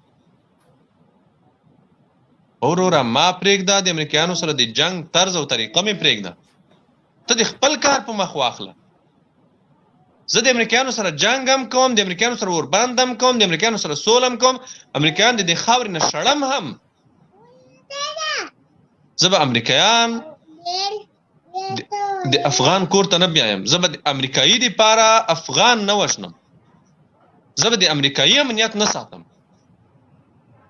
زه به د نیویارک او واشنګټن د امنیت په لومړۍ کرښه کې نه وم. زه به د هیواد د امنیت په لومړۍ کرښه کې وم. بالکل. افغان سرباز مهرباني وکړه مایک د خلاص کړه. بل ته هم دوه درې غږ وکړه مایک خلاص نه کړه. السلام علیکم ورحمت الله وبرکاته. وعلیکم السلام. جمهوریت افغانانو ته په 20 کلونو کې څه ورکړي دي؟ مهرباني وکړئ هغه ویډیو شاهین صاحب تیار کړه چې هغه د څټ بیا کېږدو. سمه ده. هغه سرباره ایست. مهرباني. زما خو یو څو پوښتنې دي بورو د قاری صاحب نه. مهرباني. نو جمهوریت چې څه ورکړي څه نه دي ورکړي تاسو ته معلوم دی او د خلکو ته معلوم دی، ولس ته معلوم دی. نه خو ته ووایه تاسو ته څه درکړي دي؟ موږ ته څومره معلومات د هغه خو زه خبر یم چې څه درکړي دي. ځکه چې دغسې تاسې نه پخوا مخکې هم دغسې اسلامي جمهوریت او د اسلامي امارت او د اسلامي ګوره د اسلامي دغه چې کوو هغوی چې راغله وروره چورې چپاولې شروع کړو، هغه اسلام یې داسې بدنام کړو چې اوس تاسې کری شئ تاسې به بیخي داسې کوي چې سم په شرمونه به وشرموئ. اوس د مخکې تاسې یو خبره کوله د طالبانو چې د امریکایان زموږ کور ته افغانان راولي او امریکایان ننوځي او د امریکایانو سره موږ څه وکړو. بیا هغه امریکایانو سره څه وکړل تاسو؟ هغه امریکایانو سره تړون وکړو چې وروره کور د ودان چې زما په کور راغلی وي او بیا د پرېښودل. همداسې تړون مور سره وکړه، همداسې تړون مور سره ودرېږه بې غیرت. همداسې تړون مور سره وکړه چې کور د آباد چې د ما په کور راغلی، که دا تړون مور سره وکړه چې 14 میاشتو کې به له افغانستان نه وځې، چې 19 ورځې او 3 ساعته یې پاتې دي، 2 ساعته. دا تړون مور سره کړی، که دا تړون مور سره کړی تشکر خو تاسو کوه. د واشنګټن ساتونکي خو تاسو یاستئ. د امریکانو د مرګ او د ژوند د حفاظت دپاره د بیسونو مخکې خو تاسو ولاړ یاستئ. وشرمېږه. تړون څه رقم شوی؟ امریکایان د مای تر لومړۍ نیټې کله افغانستان نه ونوتل داسې به وژل کېږي لکه نن چې غلام او مزدور عسکر وژل کېږي. تو موبین صاحب ستا په کور چې څوک ننوځي ته به هغې ته وایې چې وځه زما کور نه که هغه به وژنې نو ته به یې څنګه وژل تی په مخکې ولاړ وې بې غیرته خو ته ورسره راتللې، تا راوستل، تا د مانګړ ته راوسته. ته وجدان لرې؟ په ساپېړې وهلې تا ورته یې لاس مه اچوه چې ما راوستل خو ته په مې راوستل چې را دې وسته خو ما هغه د وژل وسې له هېواد نه شړمم. نور ملتونه کړت نسی ورته کولی. مونږ ورته وایو چې وځه ګډ آوټ سره له مزدورانو دی. ته وشرمېږه. ته په کومو سترګو راځې دلته برنامه کې خبره کوې؟ تا خو د امریکایي عسکرو په څنګ کې ولاړ دی، مونږ انګړ ته دې راوسته. ته ورسره ولاړ، امریکان به ولاړو، تا به د خویندو په کوڅیو کې لاسونه اچول. د تا غیرت چېرته والته؟ اوس هم بیسونه ساتې، د خره غوښې در باندې وخوړلې. وشرمېږه. ارګ نه دې ورته فاحشه خانه جوړه کړله. په کومو سترګو ته راځې د طالب په تړون باندې نیوکه کوي؟ طالب خو د غیرت تړونو سره وکړه چې له افغانستان نه ووځه. صحیح غږیږه جمهوریت شی دار کړل د خره غوښه مبین صاحب دا قطع کوم زه خبرې کوم نو خو چټي لګیا کنه ته وای طالبانو تړون دغسې تړون سره کړی اوس داسې یو بله خبره درته کوم چې اوس د جهاد جهاد د تا سر وخوري د جمهوریت شاهین صاحب هغه ویډیو ته ورته واچوه د جمهوریت ثمره اوس دا ویډیو په باندې واورې ورته دا وګوره سرباز وروره مایک د بند که دا وګوره برگشتن به ولسوالی‌های خود را دارند. این زنان از ولسوالی‌های دوردست ولایت بغلان در این برنامه دعوت شدند، اما به دلیل پرداخت نشدن پول توان برگشتن به ولسوالی‌های خود را ندارند. همین در تازنی که مثلا در جمع آمدن از کدام از دوشی از اندراب پس لگه هم که مربوط دوشی باید میشم و من خودم یک معلم هستم.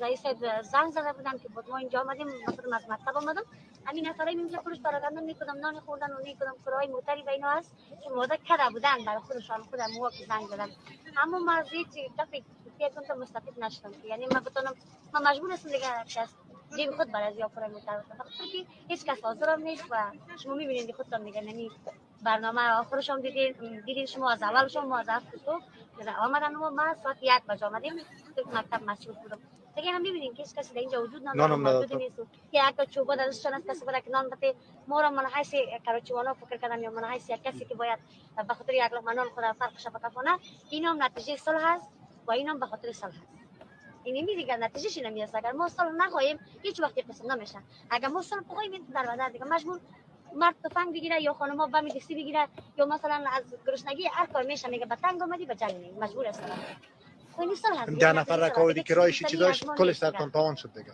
تاوان است دیگه میبینی خودت که لیست من دستم است لیست من دستم است میگردم هیچ مسئولی نیست اینجا حاضر شوه بگه بسم الله چشم من دیگه تایی برم مجبور هستم برم یارا یا کافی ببرم یا از یک دکانداری کسی را ضمانت بدم یک مقدار پول کرایه زیرا بدم تا طرف کنه.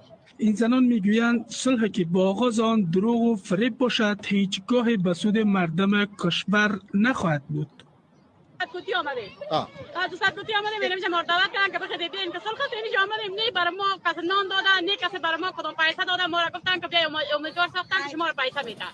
هیچ کسی برای ما نه پیسه میدن نه کسی برای ما نان داده. تا بار کاتو بجیره مردم هستیم که با دروغ سر و کار داریم. نه نان خوردند و نه کرایی برگشتن به ولسوالی‌های خود را دارند.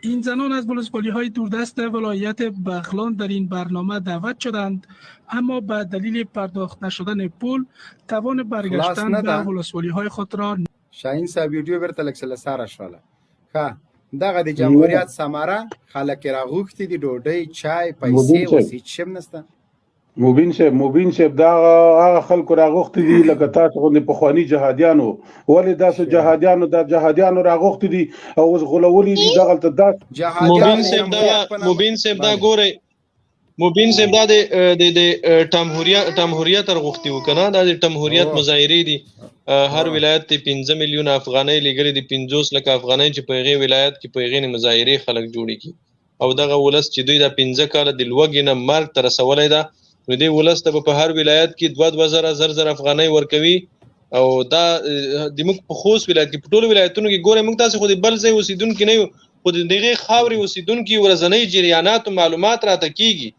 دا اوس د فیسبوک د لایف حکومت بل دنیا نه ده چې موږ په بل دنیا کې فیسبوک مګای کې لګیا یو خو دغه د موږ تاسو ولایتونه دي کله د قوم دی د موږ خپل ولایت ته د ارګ نه پیسې راغلي دي معلوم مشخص خلک دی غوي ته ورکل شوی دی غوي فعالان دي مدني فعالان دي د ولایت لروري پیسې ورکل شوی دي چې مظاهرې تنظیم کی او معلومه څوک چې مظاهرې ته ورځي د غیر ریټ معلوم دغه ته پیسې ورکول کیږي ډوډۍ ورکول کیږي امتیازات ورکول کیږي دا خلک ولې د موږ سترګو ته خاور راشین دي موږ خو د کوم بل ځای نه یو راغلی نه کومه په بل دنیا کې ناست یو چې دوی د موږ خاور ته سترګو ته خاور راشین دي دوی لګیا دي دا اوس نه دا مخکې د څو وخت مخکې به تاسو ته یاد وي چې د کله د غنی او د عبد الله په منځ کې لانجه وه د دوی جمهوریت د خطر لاندې وو هغه وخت کې دوی پیسې لګلې وي پیسې به ولایتو ته لګلې چې مظاهرې پر تنظیم کی دغه ټامیانو ته اوس اخیری وسیله هم دا ور پاتې ده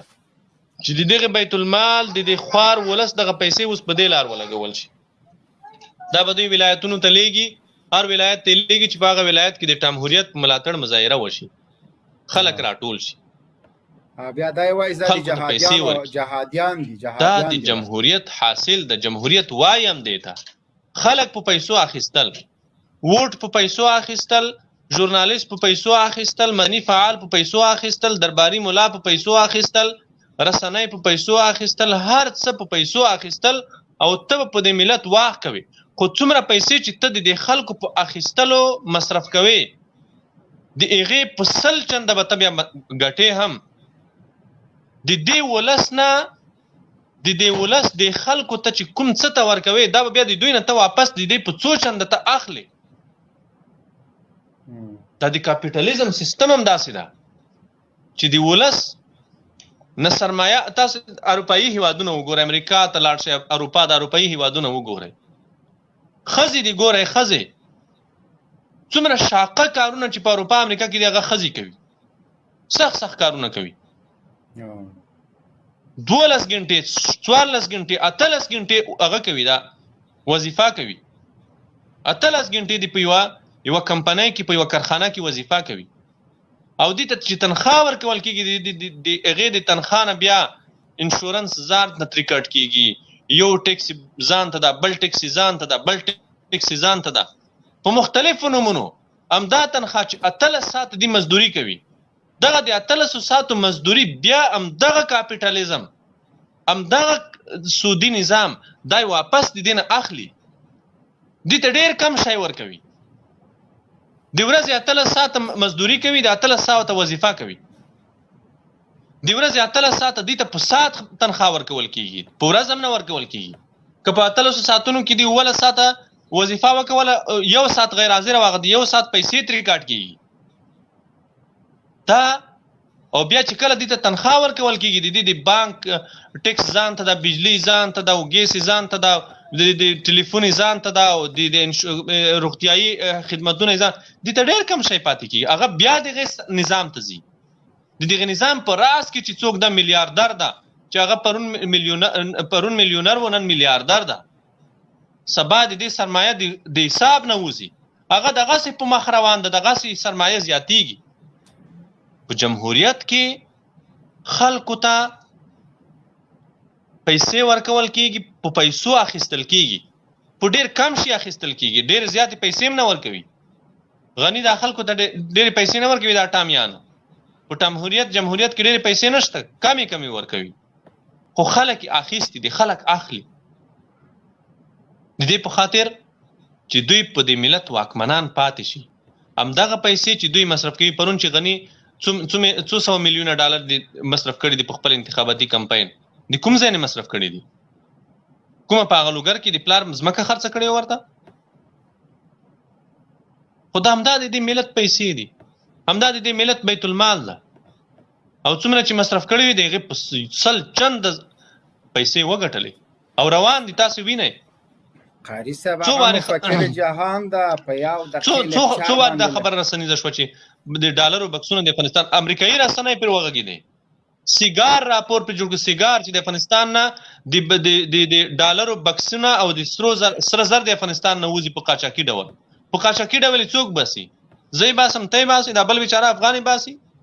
هغه بیچاره خو چې تایرې ته خېږي، یو چاکو چې ورسره وي 15 ځایه تلاشي کېږي، یو وړوکی چاکو تایرې ته نشي خېژولی. دا څوک خېژوي؟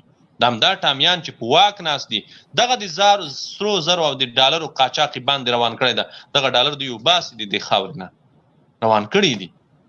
دا د جمهوریت حاصل ده، دا د ټامهوریت حاصل ده. بالکل. مبین صاحب د ارسلان نوبت پکتیا ډیر وخت ناست دی. ارسلان مهرباني وکړه. ارسلان پکتیا.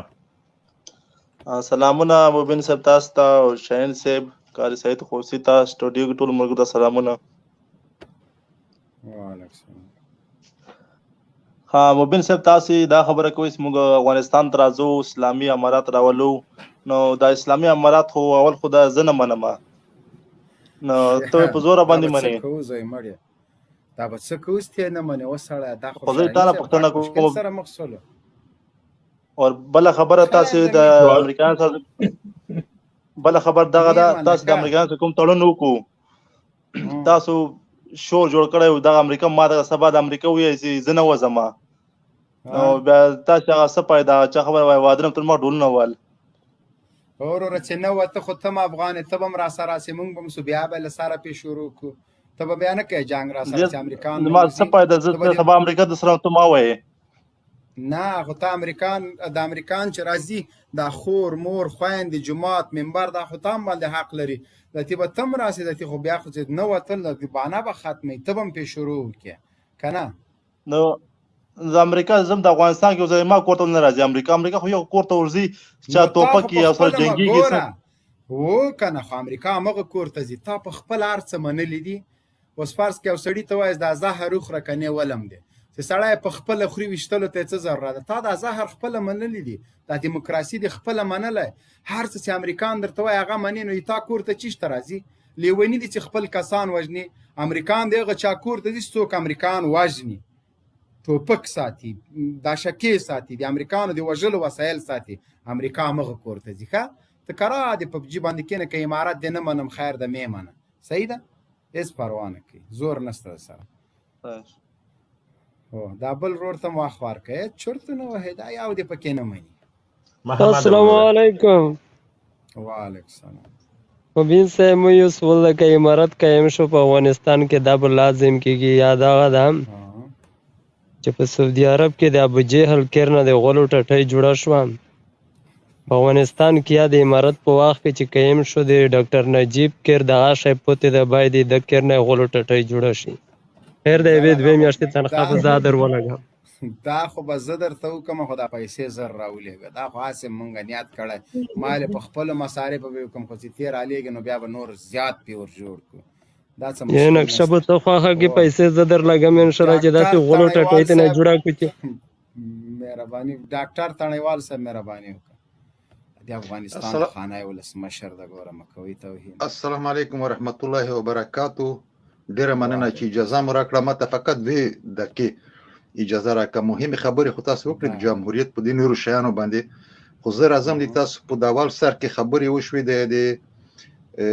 د یتیمانو د کونډې په باره کې که اجازه یې دوې خبرې وکړم زه به د ټول اسلام پالو نه د تاسو د لایف نه خواهش کوم د ټولو افغانانو نه چې په هر قسم کولی شي حد اقل د یو یتیم کفالت په لاس کې واخلئ حتی یو کلم کتابچه چې ورته ولیږئ نور څه نه یو کتاب کتابچه یو قلم یو بوټ چې دا ورته واخلئ د هغه ورونو که تاسو بل ځای کې ناستې اروپا کې ناستې بل ځای کې مستقیم په جهاد کې نه زما فکر کاري صاحب دا تاسو ته تشریح کوي چې دا مستقیم جهاد دی دا کار وکړئ مونږ دا نه وایو چې مونږ صرف د اسلامي امارت ګوره یو خو د غاړ د افتخار ځای دا دی چې تاسو ماته وښایئ چې د اسلامي امارت د شهیدانو یوه کونډه چاته لاس نیولی یا کوم بچی چاته لاس نیولی وي په دې باندې افتخار کوو مونږ زمونږ کونډې په عزت ناستې دي بچیان په عزت ناسته دي دا د الله برکت نصرت دی چې داسې اسلام پال شته دی چې د خلکو سره په هر وخت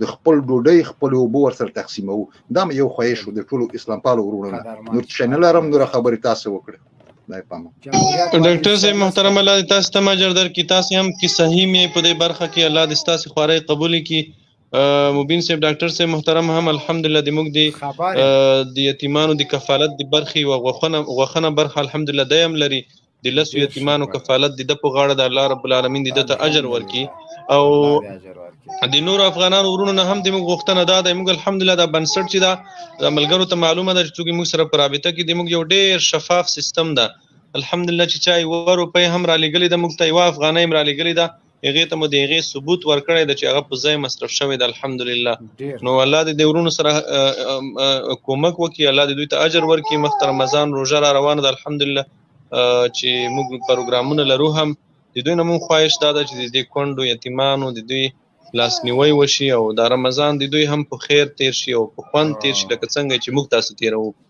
ډېر ښه الله مو قدر کوي عزتمن شي ښه زاهد افغان صاحب مهرباني وکړه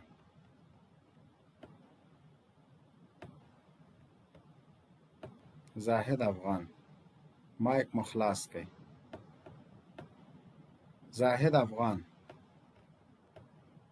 زاهد افغان غږ شته شاهین صاحب نه مبین صاحب غږ یې نشته دی غږ دې نشته زاهد افغان ورور تاندر بل کس دا بل لاس تاندر بابا غورغوري دی که تاندر دی نه پوهېږم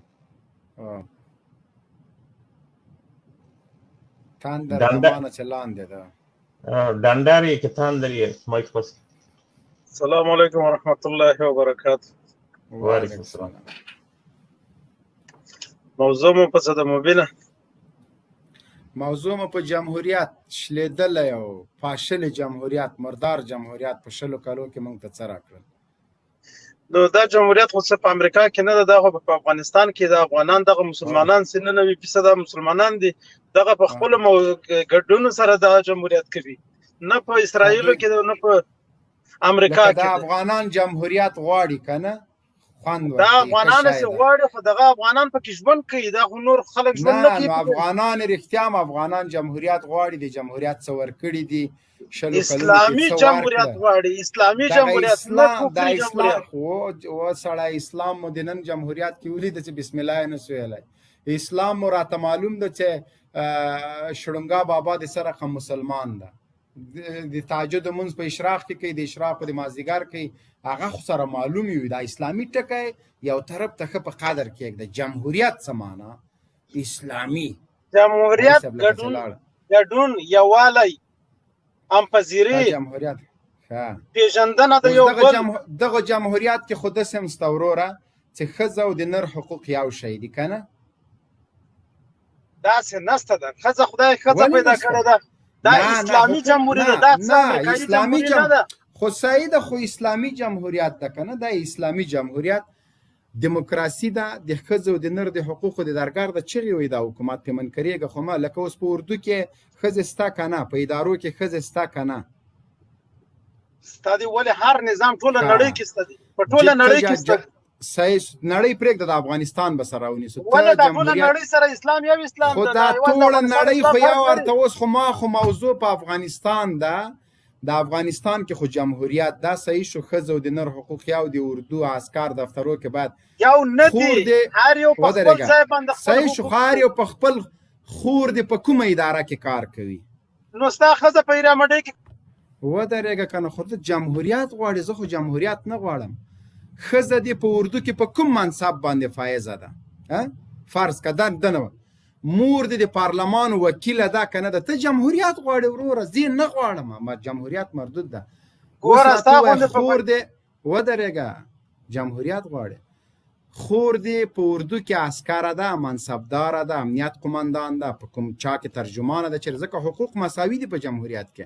مهرباني وکړه غوسه کېږم، جمهوریت منې هر افغان نه دغه خپله خور دی په کور کې میرمن دی، اجازه ورکوي چې لاړ شي په عسکرو کې کار وکړي؟ خپل خبره کوه.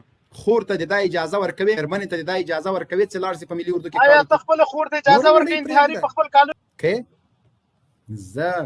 زه جمهوریت نه منم، زه دلال نه یم، زه دیموکراسي نه منم. هغسې چې جمهوریت منې اول به یې له کور نه منې. زه اسلامي نظام منم، اول یې په کور کې عملي کوم. د ما بچی باید سبق ووایي، جومات ته لاړ شي، 5 وخته لمونځ وکړي. میرمن مې ټول شرعي قوانین په ځان باندې تطبیق کړي، صدر وکړي، پرده وکړي، حتی د ما له ورور نه باید پرده وکړي، ځکه اسلام ورته ویلي. صحیح شو؟ زه له کوره ته چې جمهوریت منې ورور، اول به د خور لیږې، یا به ښاروالۍ ته، یا به سیکس ایجوکیشن ته لیږې، یا به کوم هوټل کې لیږې چې ویټره شي، ځکه باید کار وکړي، یا به په اردو کې یا به په پولیسو کې. دا نشي کېدلی چې نور خلکو ته جمهوریت او د تاسو د خور نوم د تا خور پرښته ده، لیکن دا په اردو کې چې کار کوي دا ټولې ډمې دي. ولې غوسه کېږي؟ د وطن ګوند مهرباني وکړه، جمهوریت موږ ته څه راکړي دي؟ سلامونه ټولو ته، خدای دې وکړي ټول جوړ و روغ او صحتمند اوسئ. ګوره په اسلام دین کې وروره بالا د اسلام د دین در په سر سي زاولنه مه کوه، ډایرکټ خبره وکړه. دلته تفسیرې ته هم نه یې راغوښتی. جمهوریت څه درکړي هغه راته وښیه، زورکې وهې. مهرباني ګوره کله که تاسو باندې خلک په موږ باندې واکمن، ګوره موره پرېږده، دوستم چې په موږ واکمنېږي، شړنګا شټاسری چې په موږ واکمنېږي، ټامي محب چې په موږ واکمنېږي، د دې واکمنۍ حق موږ هم لرو. وادې ورېده ښه جمهوریت څه درکړي؟ جمهوریت څه درکړي دي لیوانه دلته ولاکه کړت رانه وکړي دا هغه نور لایفونه نه دي چې ته به پکې چالان دی او توهین به کوې مهرباني جمهوریت څه درکړي جمهوریت یا مې درته ویلې چې دا خوله داسې خړته مه کوه جمهوریت منې خلک خبرې ته پرېږده ولې تاسو دونه ډارېږئ جمهوریت منې د جمهوریت پلوي یې بالکل منم که تاسو موږ ته خبرې ته موږ د خبرو نه ډارېږئ ودرېږه نو چې جمهوریت منې جمهوریت باندې میان یې په کور کې که زنانه لري د کور څومره غړي زنانه په دې حکومت کې کار کوي زنانه باندې خبرې مه کوه نه جمهوریت کې د دواړو نه چې منې افغان یم خو ته بې غیرت یې چې جمهوریت منې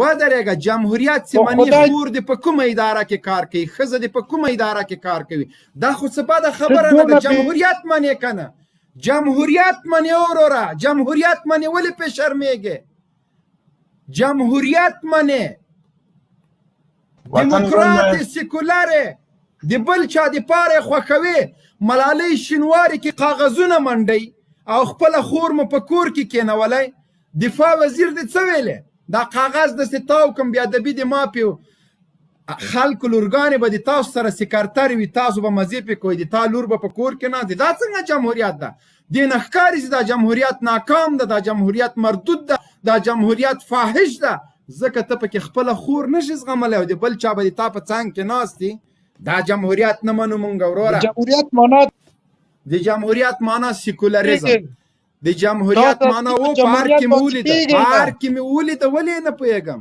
جمهوریت د ښځې او د نر حقوق یو شی هیڅوک حق نه لري چې په ښځو باندې پرده وکړي په کور کې کښېني ښځه هم باید کار وکړي سړی هم دغه ته جمهوریت وایي که سړی ټیکټار چلی ښځه دې هم چلی دغه جمهوریت ده که سړی اشپزي کوي په هوټل کې ویټري کوي ښځه دې هم کوي دغه ته جمهوریت وایي وا دې اورېده ټوپونه مه وهه داسې اور در باندې بال سي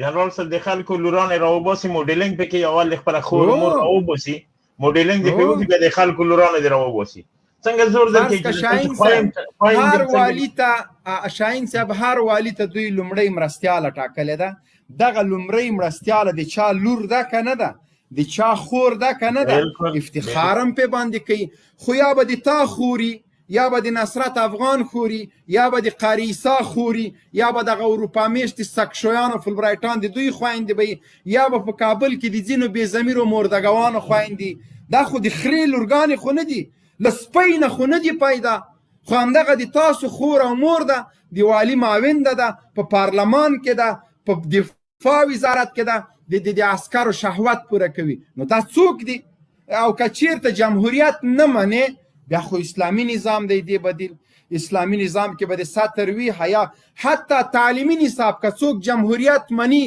د کابل په پوهنتون کې یا په نور امریکایي پوهنتونو کې لکه د عصمت قانع لورم پکې وه که نه هلته هلک او ښځه یو هلک یو جلۍ یو هلک یو جلۍ باید څنګ په څنګ کېږدي هر رقم څه چې کوي څوک اجازه نه لري چې ورته وایي ولې ځکه دې کې په انګلیسۍ کې دې ته وایي ګرلفرینډ مطلب دا چې مخکې له واده چې هر څه کوې کوه صحیح ده وا دې اورېده نو د امریکا په پوهنتون کې تعلیم حاصل کړي جنکۍ چې د عصمت قانع لور هم پکې ده هغه به څنګه له داسې یو پوهنتون نه روغ او پاکه راوځي دا یا خو عصمت قانع لور نه ده نرښځی ده یا یې په څنګ کې چې هلک یې ګرلفرینډ ده هغه نر نه ده دا خو کېدای ځکه شریعت منې کړي دي همدې دپاره دي چې کوم خیانت کوم جرم ونه سي زنا ونه کړي بل څه هغه ونه کړي د همدې دپاره وایي چې په کورونو کې کښېنئ د قرآن حکم ده له کورو د باندې مه راوځئ نو د عصمت قانع لور یا داسې نور خلک چې په پوهنتونو کې سبقونه ویلي دي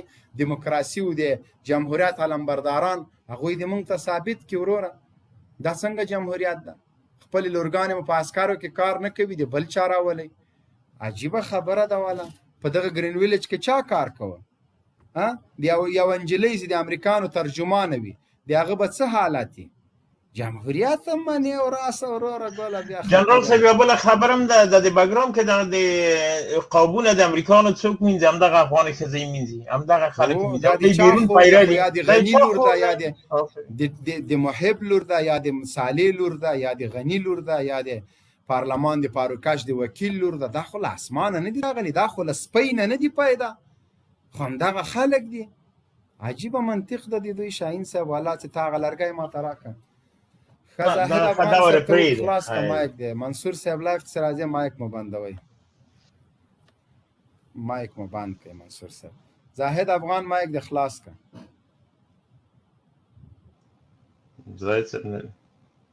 زاهد صاحب آواز دی نشته وروره، نه پوهېږم چې غلی. ښه قاضي صاحب محترم مهرباني وکړه. احترامات او سلامونه ستر جناب مبین صاحب تاته او شاهین ورور ته، ډاکټر صاحب، زاید ورور او ټول د سټوډیو داخل د باندې اورېدونکو لیدونکو ته خپل احترامات او سلامونه وړاندې کوم.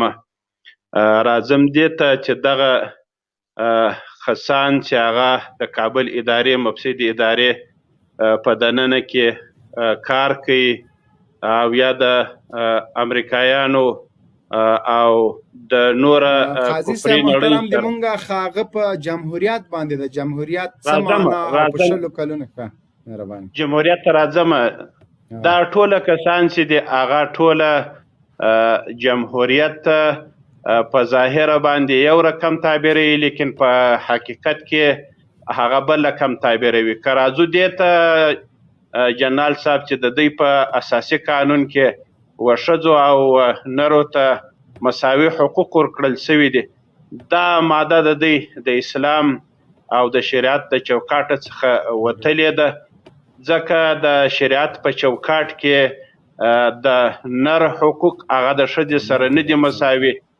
نر کولای سي امامت کولای سي، نر کولای سي هغه د خلکو دپاره مقتدا سي، نر کولای سي چې هغه د یو ملک دپاره امیر وټاکل سي، لیکن د ښځې حقوق چې دي هغه دا دي چې هغه په کور کې د کور خدمت کوي، د کوچنیانو خدمت کوي، د کوچنیانو روزنه کوي، او بل الله د دوی حقوق تمویل کړي دي په دې باندې چې د نارینه هغه د دوه ښځو مساوي ده په شاهدي کې، په حقوقو کې، په میراث کې. نو دا د دوی تعرض د دوی د اساسي قانون پر اسلام باندې دا د اسلام څخه وتلي خلک دي. جمهوریت معنا کوپر، جمهوریت دیموکراسي معنا د اسلام څخه کجروي، د اسلام څخه اعراض، دا واقعیت د دوی طریقه ده.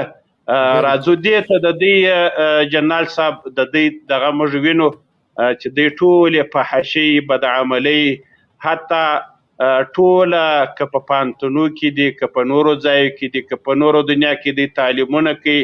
لکه تا چې د قانع صاحب خبره د لور دغه یاده کله هغه له نږدې څخه واقعیت دغه شه ده چې د قانع لور دغه چې دا هغه په پانتونو کې د نارینه‌وو سره بربنډ فلمونه لري او په ډیرو قسمه بدعملیو باندې د شریعت په نگاه څخه لکه چې مهمه جیته مې لاس واروړه، مهم جیته مې لاس واروړه په خلکو ورو لګېده.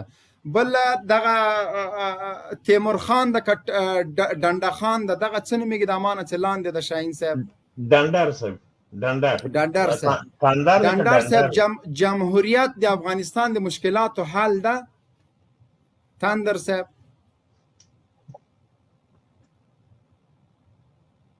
مایک پرې خلاص کړل، د موږ سوال ته کو تاسو مایک ته بند. دا د افغانستان اسلامي جمهوریت د دې مطلب دا نه ده صحیح ده چې ښځو حقوق بیل دي د نارینه و فرق خو اسلامي جمهوریت ګوره مونږ ګوره تندر صاحب مونږ ولید په افغانستان کې لکه جمهوریت هغه د ښه مثال مونږ پارک کې ولید، دغه بل هغه د اشرف غني د تشریفاتو رئیس په خپل اقرار وکړ، د دوستم مولید، نور مولید.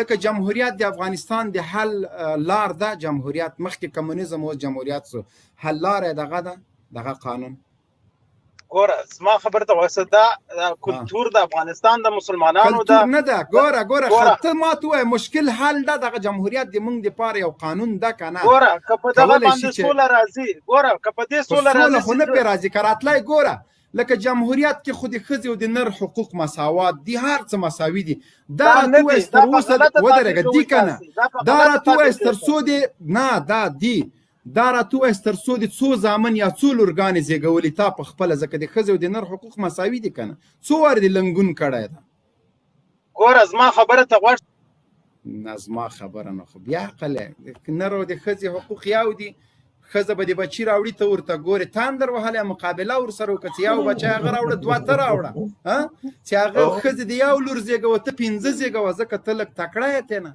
جمهوریت مني و بچي نه زېږی لکه چرګې غوندې راوړه هغه وخت شاهین صاحب جمهوریت منم چې د جمهوریت مدافعین بچي راوړي لکه ښځه یې چې راوړي بیا جمهوریت منم چې تر څو یې نه یې راوړي جمهوریت دیموکراسي نه منم د ښځو حقوق مساوي نه دي ځکه چې دغه سخت کار یې ښځو ته پرېښی خپله بېغمه مساوي څنګه مساوي ده ښځو سره یو ځای بچي راوړئ چې هغه یو لور راوړه ته 2 راوړه چې هغه 2 زامن راوړه ته 5 راوړه پس له هغه بیا مساوات منم خدای مو خوار نه که په دغه تیزن جمهوریت باندې هر څوک چې جمهوریت غواړي هغه به ماته ثابتوي چې څو بچي په خپله زېږولي څو وارې لنګون کړی ده زړه مو درته له جمهوریته درته ورکړم عجیبه خلک دي شاهین صاحب جمهوریت د خلکو خویندې له غېږه نیو غېږ کې راتاو کړي چې دیموکراسي ده خپله خور نه خدای مو خوار نه که خپله خور خو نه پرېږدي غیرت یې تور خوري جمهوریت که مني امریکا کې هم شاهین صاحب جمهوریت دلته نر له نر سره واده کوي ښځه له ښځې سره اوباما په وخت کې قانون پاس شو همداسې یو قانون تاسو هم جوړ کړئ خو داسې نه لکه د امریکانو غوندې خالي نر به له نر سره واده کوي نر به بچي هم راوړي بچي به هم راوړي غبرګ به یې راوړي واده خو مطلب دا ده چې 2 سره یو ځای سي نو اولاد خیلخانه ترې پاتې سي ښځه له ښځې سره نر له نر سره دا قانون نه ورسره منو داسې به کوئ چې نر به بچي راوړي چې تر هغو پورې اشرف غني لکه رولا غني غوندې 2 بچي نه یې راوړي جمهوریت یې نه منو ډاکټر عبدالله لکه خپلې ښځې غوندې 11 بچي نه یې راوړي تر هغو یې نه منو ټامي محب له خپلې ښځې غوندې 15 بچي نه یې راوړي تر هغو جمهوریت او دیموکراسي نه منو ټامیانو واورئ اول به لنګون کوئ پس له هغه به د جمهوریت خبرې موږ ته کوئ ځکه جمهوریت کې مساوات د نر او د ښځې حقوق یو دي چې یو دي ښځه لنګون کوي ته به هم کوې او بعضې دونه که تاسو که بعضې دونه راځئ لایف ته کنځلې کوئ ښځې به هم راولئ چې هغه هم کنځلې وکړي داسې وچ مې د نښې منځ ورته وویسته چې د ملګرو ټول چې چا جمهوریت غوښته اول به ورته راځه چې لاړ شو څو بچي دې زېږولي دي لنګون دې کړی که نه پس له هغه بیا ورسره په جمهوري اسلامي نظام منه نر نظام قوي نظام د عزت نظام د ښځو حقوق معلوم ښځه یوه مور ښځه یوه خور ښځه یوه میرمن ښځه یوه ترور او څومره د قدر په سترګه وخت چې ښځه میرمنې مې عزت استه چې ښځه خوره مې عزت استه ښځه چې مور سي بیا یې جنت د پښو لاندې سي داسې زوی به تاسو ونه ښیي چې هغه د مور له کوره شړلې وي هر رقم خدمات یې کوي په جمهوریت کې ښځه ګرلفرینډ ښځه باید موسسې ته لاړ سي ښځه نه دا ټول کارونه پې کوي لنګون به م ورسره کوي جنرال صاحب دا یو دانه دیموکرات دی هغه به راوخله د وخته چې کنځل وکړي دا چې دا پوښتنه ته وکړي جمهوریت مني که نه څه کوي نو چې کنځل وکړي جمهوریت مني که نه جمهوریت مني ده که نه جمهوریت مني ولې نه مني جمهوریت جانه لنګون به کوي جانه مایک دې خلاص کړه الو आवाज مې اوري او جمهوریت مني جنرال صاحب سوي جمهوریت مني وایي دا څوک ته په جمهوریت په معنا پوهېږي د جمهوریت په معنا پوهېږم چې ښځه او نر به یو ځای هر څه به یو ځای به ګرځي مکتب شاهین صاحب په دې نه دا معنا نه لري لرې که شاهین صاحب د ده دا غږ مې لکه د سپي دغسې باندې ایسېږي دا زه بلاک کوم چې بیا خلاص نه کړي د ده دا غږ دې ورک سي دا بلوز د رنګ دی د ده مردار خور ورک سي مهرباني وکړه عباسین وروره جمهوریت منې جمهوریت مني جمهوریت منې نه خلاصېږي عباسین وروره ته د مایک خلاص کا.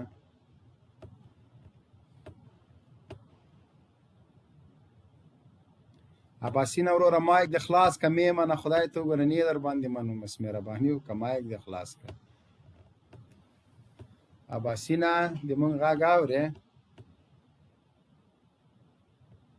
د مونږ غږ اورې زاهد افغان ته د مونږ غږ اورې وروره غږ د شته مبین صاحب غږ د زاهد افغان د مونږ غږ مبین اورې صاحب غږ نشته مبین صاحب غږ نشته اوس شته اوس شته وروره مخکې خو د کلمې راشنې کړې دا ولې.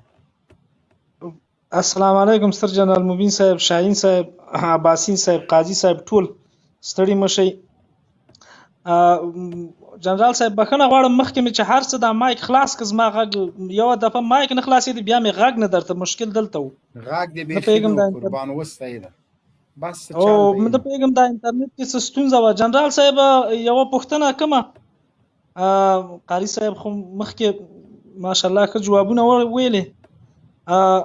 پرون نیویارک ټایمز ورځپاڼه دغه دوه ورځپاڼې په امریکا کې جنرال صاحب هغه دي ده په غرب کې ډیر هغه لري دا پلویان لري ډیر ویونکي لري دغه نیویارک ټایمز او واشنګټن پوسټ تا ته معلومات ته تاسې ټولو ته معلومات هم ده. پرون یوه تازه ګڼه لیکلې ده ویلي دي چې غني په افغانستان کې خارجي او داخلي خپل پلویان له لاسه ورکړي دي او نور هم داسې ډېرې خبرې لیکلې دي او له څه شي سره یې مشابه کړی ده هو نو دغه مشابهت یې هغه ووایه. مشابهت خبرې ډېرې کړې وې ما لږ ولوستله نو هغه مشابهت یې له هغه سپي سره کړی ده چې خپل بچي خوري. غنیم وایي عین کار وکړه د هغه سپي سره یې مشابه کړی ده چې خپل بچي خوري یعنې خپل کمپاینران په هر کې ټولې خوړلي دي. نو څومره د شرم خبره ده. او همداسې د مبین صاحب دغه خبره له زما ځینه وتلې وه. مبین صاحب که دې په یاد وي همدغه کله چې دغه په 14 کې دی راووسته همدغو ورځپاڼو همدغو خلکو دی دوم متفکر د جهان معرفي که او د اقتصاددان معرفي که ډېر تبلیغات حتی چې کانګرس کې د ده څونه هغه وشو چې هلته یې وینا کړه خلکو ته ودرېدل او اوس دوی به راپورته شوي دي د ده په هغه باندې هغه کې د ده په اړه باندې منفي تبلیغات یې شروع کړي دي. وجه څه ده جنرال صاحب چې دا وجه خدا د هغه د اتانور یوه خبر دی اورېدلی وای ما را مثل پیپسي بوتل واره پیپسي را خورد بوتله د ډیران انداخته خو به دې اورېدلي که نه خو هغه صحیح نه ده ویلی بلا د پیپسي د بوتل ورپسر کې د دوی مثال د پمپر ده چې ماشوم ته یې واچوې هغه پمپر ماشوم ډک کړي هغه بیا کار نه ورکوي. غنیم یو پمپرو له مردارۍ نه ډک سو امریکانو ایسته خطا کړ نور کار نه ورکوي. هغه وخت صفتونه کول چې دا ډیر ښه پمپر ده او دا داسې ده اعلانات یې ورته کو تر څو بازار ورته پیدا کړي. هغه پمپر وخت نور تیر سو غني له مرداریو نه ډک غني د امریکانو یو پمپر لاړه هغه کاتانور د کسالې ده نور انتن نمیته نور به د بن کانفرانس په ترکیه کې بیا دایر نسی نور به ګډوله او اچار حکومت نه منو. دا ملګري وایي اچار نوم ډېر مه اخله چې روزه را روانه ده د اچارو بندوبست وکړئ چکني داسې ښه خوندور اچار که چاته معلوم یو لس اته بوتله دې خوا ته م راوولئ نو یقین دی اوس داسې د اچارو وخت هم ده او دې خلکو ذاتي نور قصه ختمه ده. دا پمپرو دا استعمال سو بره بخیر نه غني مفکر و نه یې ښځه مفکره وه نه د سی آی او د بلیک واټر جاسوس مفکر و نه یې ټامي محب که دوی په دې پوهېدلی دوی خپل د سنګر ملګري خپل د کمپاین ملګري د قدرت په خاطر له لاسه ورکړه. ګل مرجان خو چې راجیک سي بس هغه غیر له سهار نه راجیک سه تر مازدیګره په میکاپونو باندې مصروفوي د هغه خو دا کار ده نور څه لري نه نو ذاتي خو بس ذاتي به کافي نو ذاتي نور څومره درته لغات کوم. مننه جنرال صاحب ژوندی اوسې مننه خیر اوسې مننه غواړي مې درته پیوسته نن د جمهوریت ډېر بهترینه تعریف روانه هغه جي کې مې ګوتې وویلې چې کوم ځای د دوی سوځېږي. جمهوریت دیموکراسي اسلامي جمهوریت کې یو 2 کلن سپینګیری شاهین صاحب تر ټککبند که وروره ویش که په مان باندې دا اسلامي جمهوریت او هغه جنرال صاحب خبره اوس په کوکو کې هغه د خرابه ده هغه چې وایي چې 18 کوکه ده او دوستان وایي چې نه 12 کوکه ده کار سوی ده په کوکو سره خدای متبا که په دې جمهوریت ملالۍ شینواري هغه خبرې خو ما اورېدلې په خدای سړی پې شرمېږي د دفاع وزیر ورته وایي دا کاغذ کلوله کړم او په هغه خاص جي کې دا څومره بېناموسه خلک دي د پارلمان یو وکیل ته او جنرال صاحب هغه دوستم نه تلویزیون کې پوښتنه کړه که دې په یاد وای هغه 3 کاره دي چې کړي دي وای چې پښیمانه شوی وای وای دی وایم وای په یو کار ډېر پښیمانه یم خو نه وایم نو چې جمهوریت څوک مني یا به لنګونکي یا به بچي راوړي پرپا دارم لا حول ولا سړی دوی ته څه ووایي را دې وړه محمده جنرال صاحب لایف وخت بیخي کم پاتې دی والا داسې وږیم یم شاهین صاحب زه لایف خواښم پوره الله دې اجر درکړي الله دې اجر درکړي په آخر کې یو بیان وکړه زه به موږ به غوږ ونیسو جنرال صاحب یو بیان خو مو مخکې ورته وکړو اوس هم ورته کوو چې جمهوریت د افغانانو لپاره زهر قاتل جمهوریت د خلکو د عزت لوټل جمهوریت په هر کې فحشات ترویج کول جمهوریت د افغانانو پاک او سپېڅلې وینې بیول جمهوریت قرآن کریم په ډزو ویشتل جمهوریت کلمه په سپي باندې لیکل جمهوریت د ماشومانو فریادونه جګول جمهوریت زموږ د میندو په غېږ کې بچي کباپول دغه جمهوریت د جمهوریت نه موږ بله معنا نه لرو ټولو سیکولرانو ته وایو ټول د غرب ټامیانو فلبرایټانو ته وایو چې ګورئ دا نن هم د CIA او د بلیکواټر جاسوس ویلې مانم کاسره به قمچین بزنه قسم په خدای قمچین به د له یاده وځي د CIA جاسوسه چې تا کوم جرمونه کړي دي لنډغر د غرب تالیڅټي د سولې دښمنان د افغانانو دښمنان زموږ د کلتور او د عنعناتو دښمنان زموږ د دین دښمنان زموږ د منبر دښمنان زموږ د عالم دښمنان همدغه سیکولران دي همدغه جمهوریتو چې علما یې زندان ته ویوړه همدغه جمهوریتو چې مدرسې بمبار کړي همدغه جمهوریتو چې قرآن کریم په ډزو سوری که همدغه جمهوریتو چې د دوی جمهوریت له وجې یوه ډمه یوه فاحشه د دوی ملاله راجګ سو قرآن نه لمبې جګې کړې همدغه جمهوریتو چې حافظان د قرآن په خولې ته رغو وهل چې خولې پې ماتې کړې همدغه جمهوریتو چې د مونږ عزتونه یې لوټ کړه همدغه جمهوریتو چې د مونږ د خویندو په اوربل کې لاسونه وهل همدا جمهوریتو چې د مونږ د خویندو په پرتوګاکو کې اسامه لټوه همدغه جمهوریتو چې زمونږ د خویندو د وا معتصمه یې چغې واورېدې تف په جمهوریت باندې تف لعنت دی په جمهوریت باندې تف لعنت دی په جمهوریت باندې موږ اسلامي نظام غواړو سوچه اسلامي نظام غواړو اسلامي امارت غواړو د دې عصر اتلان غواړو د دې عصر امپراتوران غواړو هغه څوک غواړو چې د امریکا ښکرې ورمات کړه موږ خپل رښتیني مدافعین غواړو د CIA د بلیکواټر د ساکس او د ډرګز زامن او جاسوسان نه غواړو موږ غني غوندې ټامهوریت او ټامیان نه منو مونږ هغه خلک چې د امریکانو غولې پاکو پاروکشي کول هغه غول پاکان نه غواړو مونږ هغه څوک غواړو چې قرباني ورکړي د امریکا ښکرې ورمات کړي هماغه نظام غواړو اسلامي نظام غواړو قربان مشم سلام علیکم ورحمت الله وبرکاته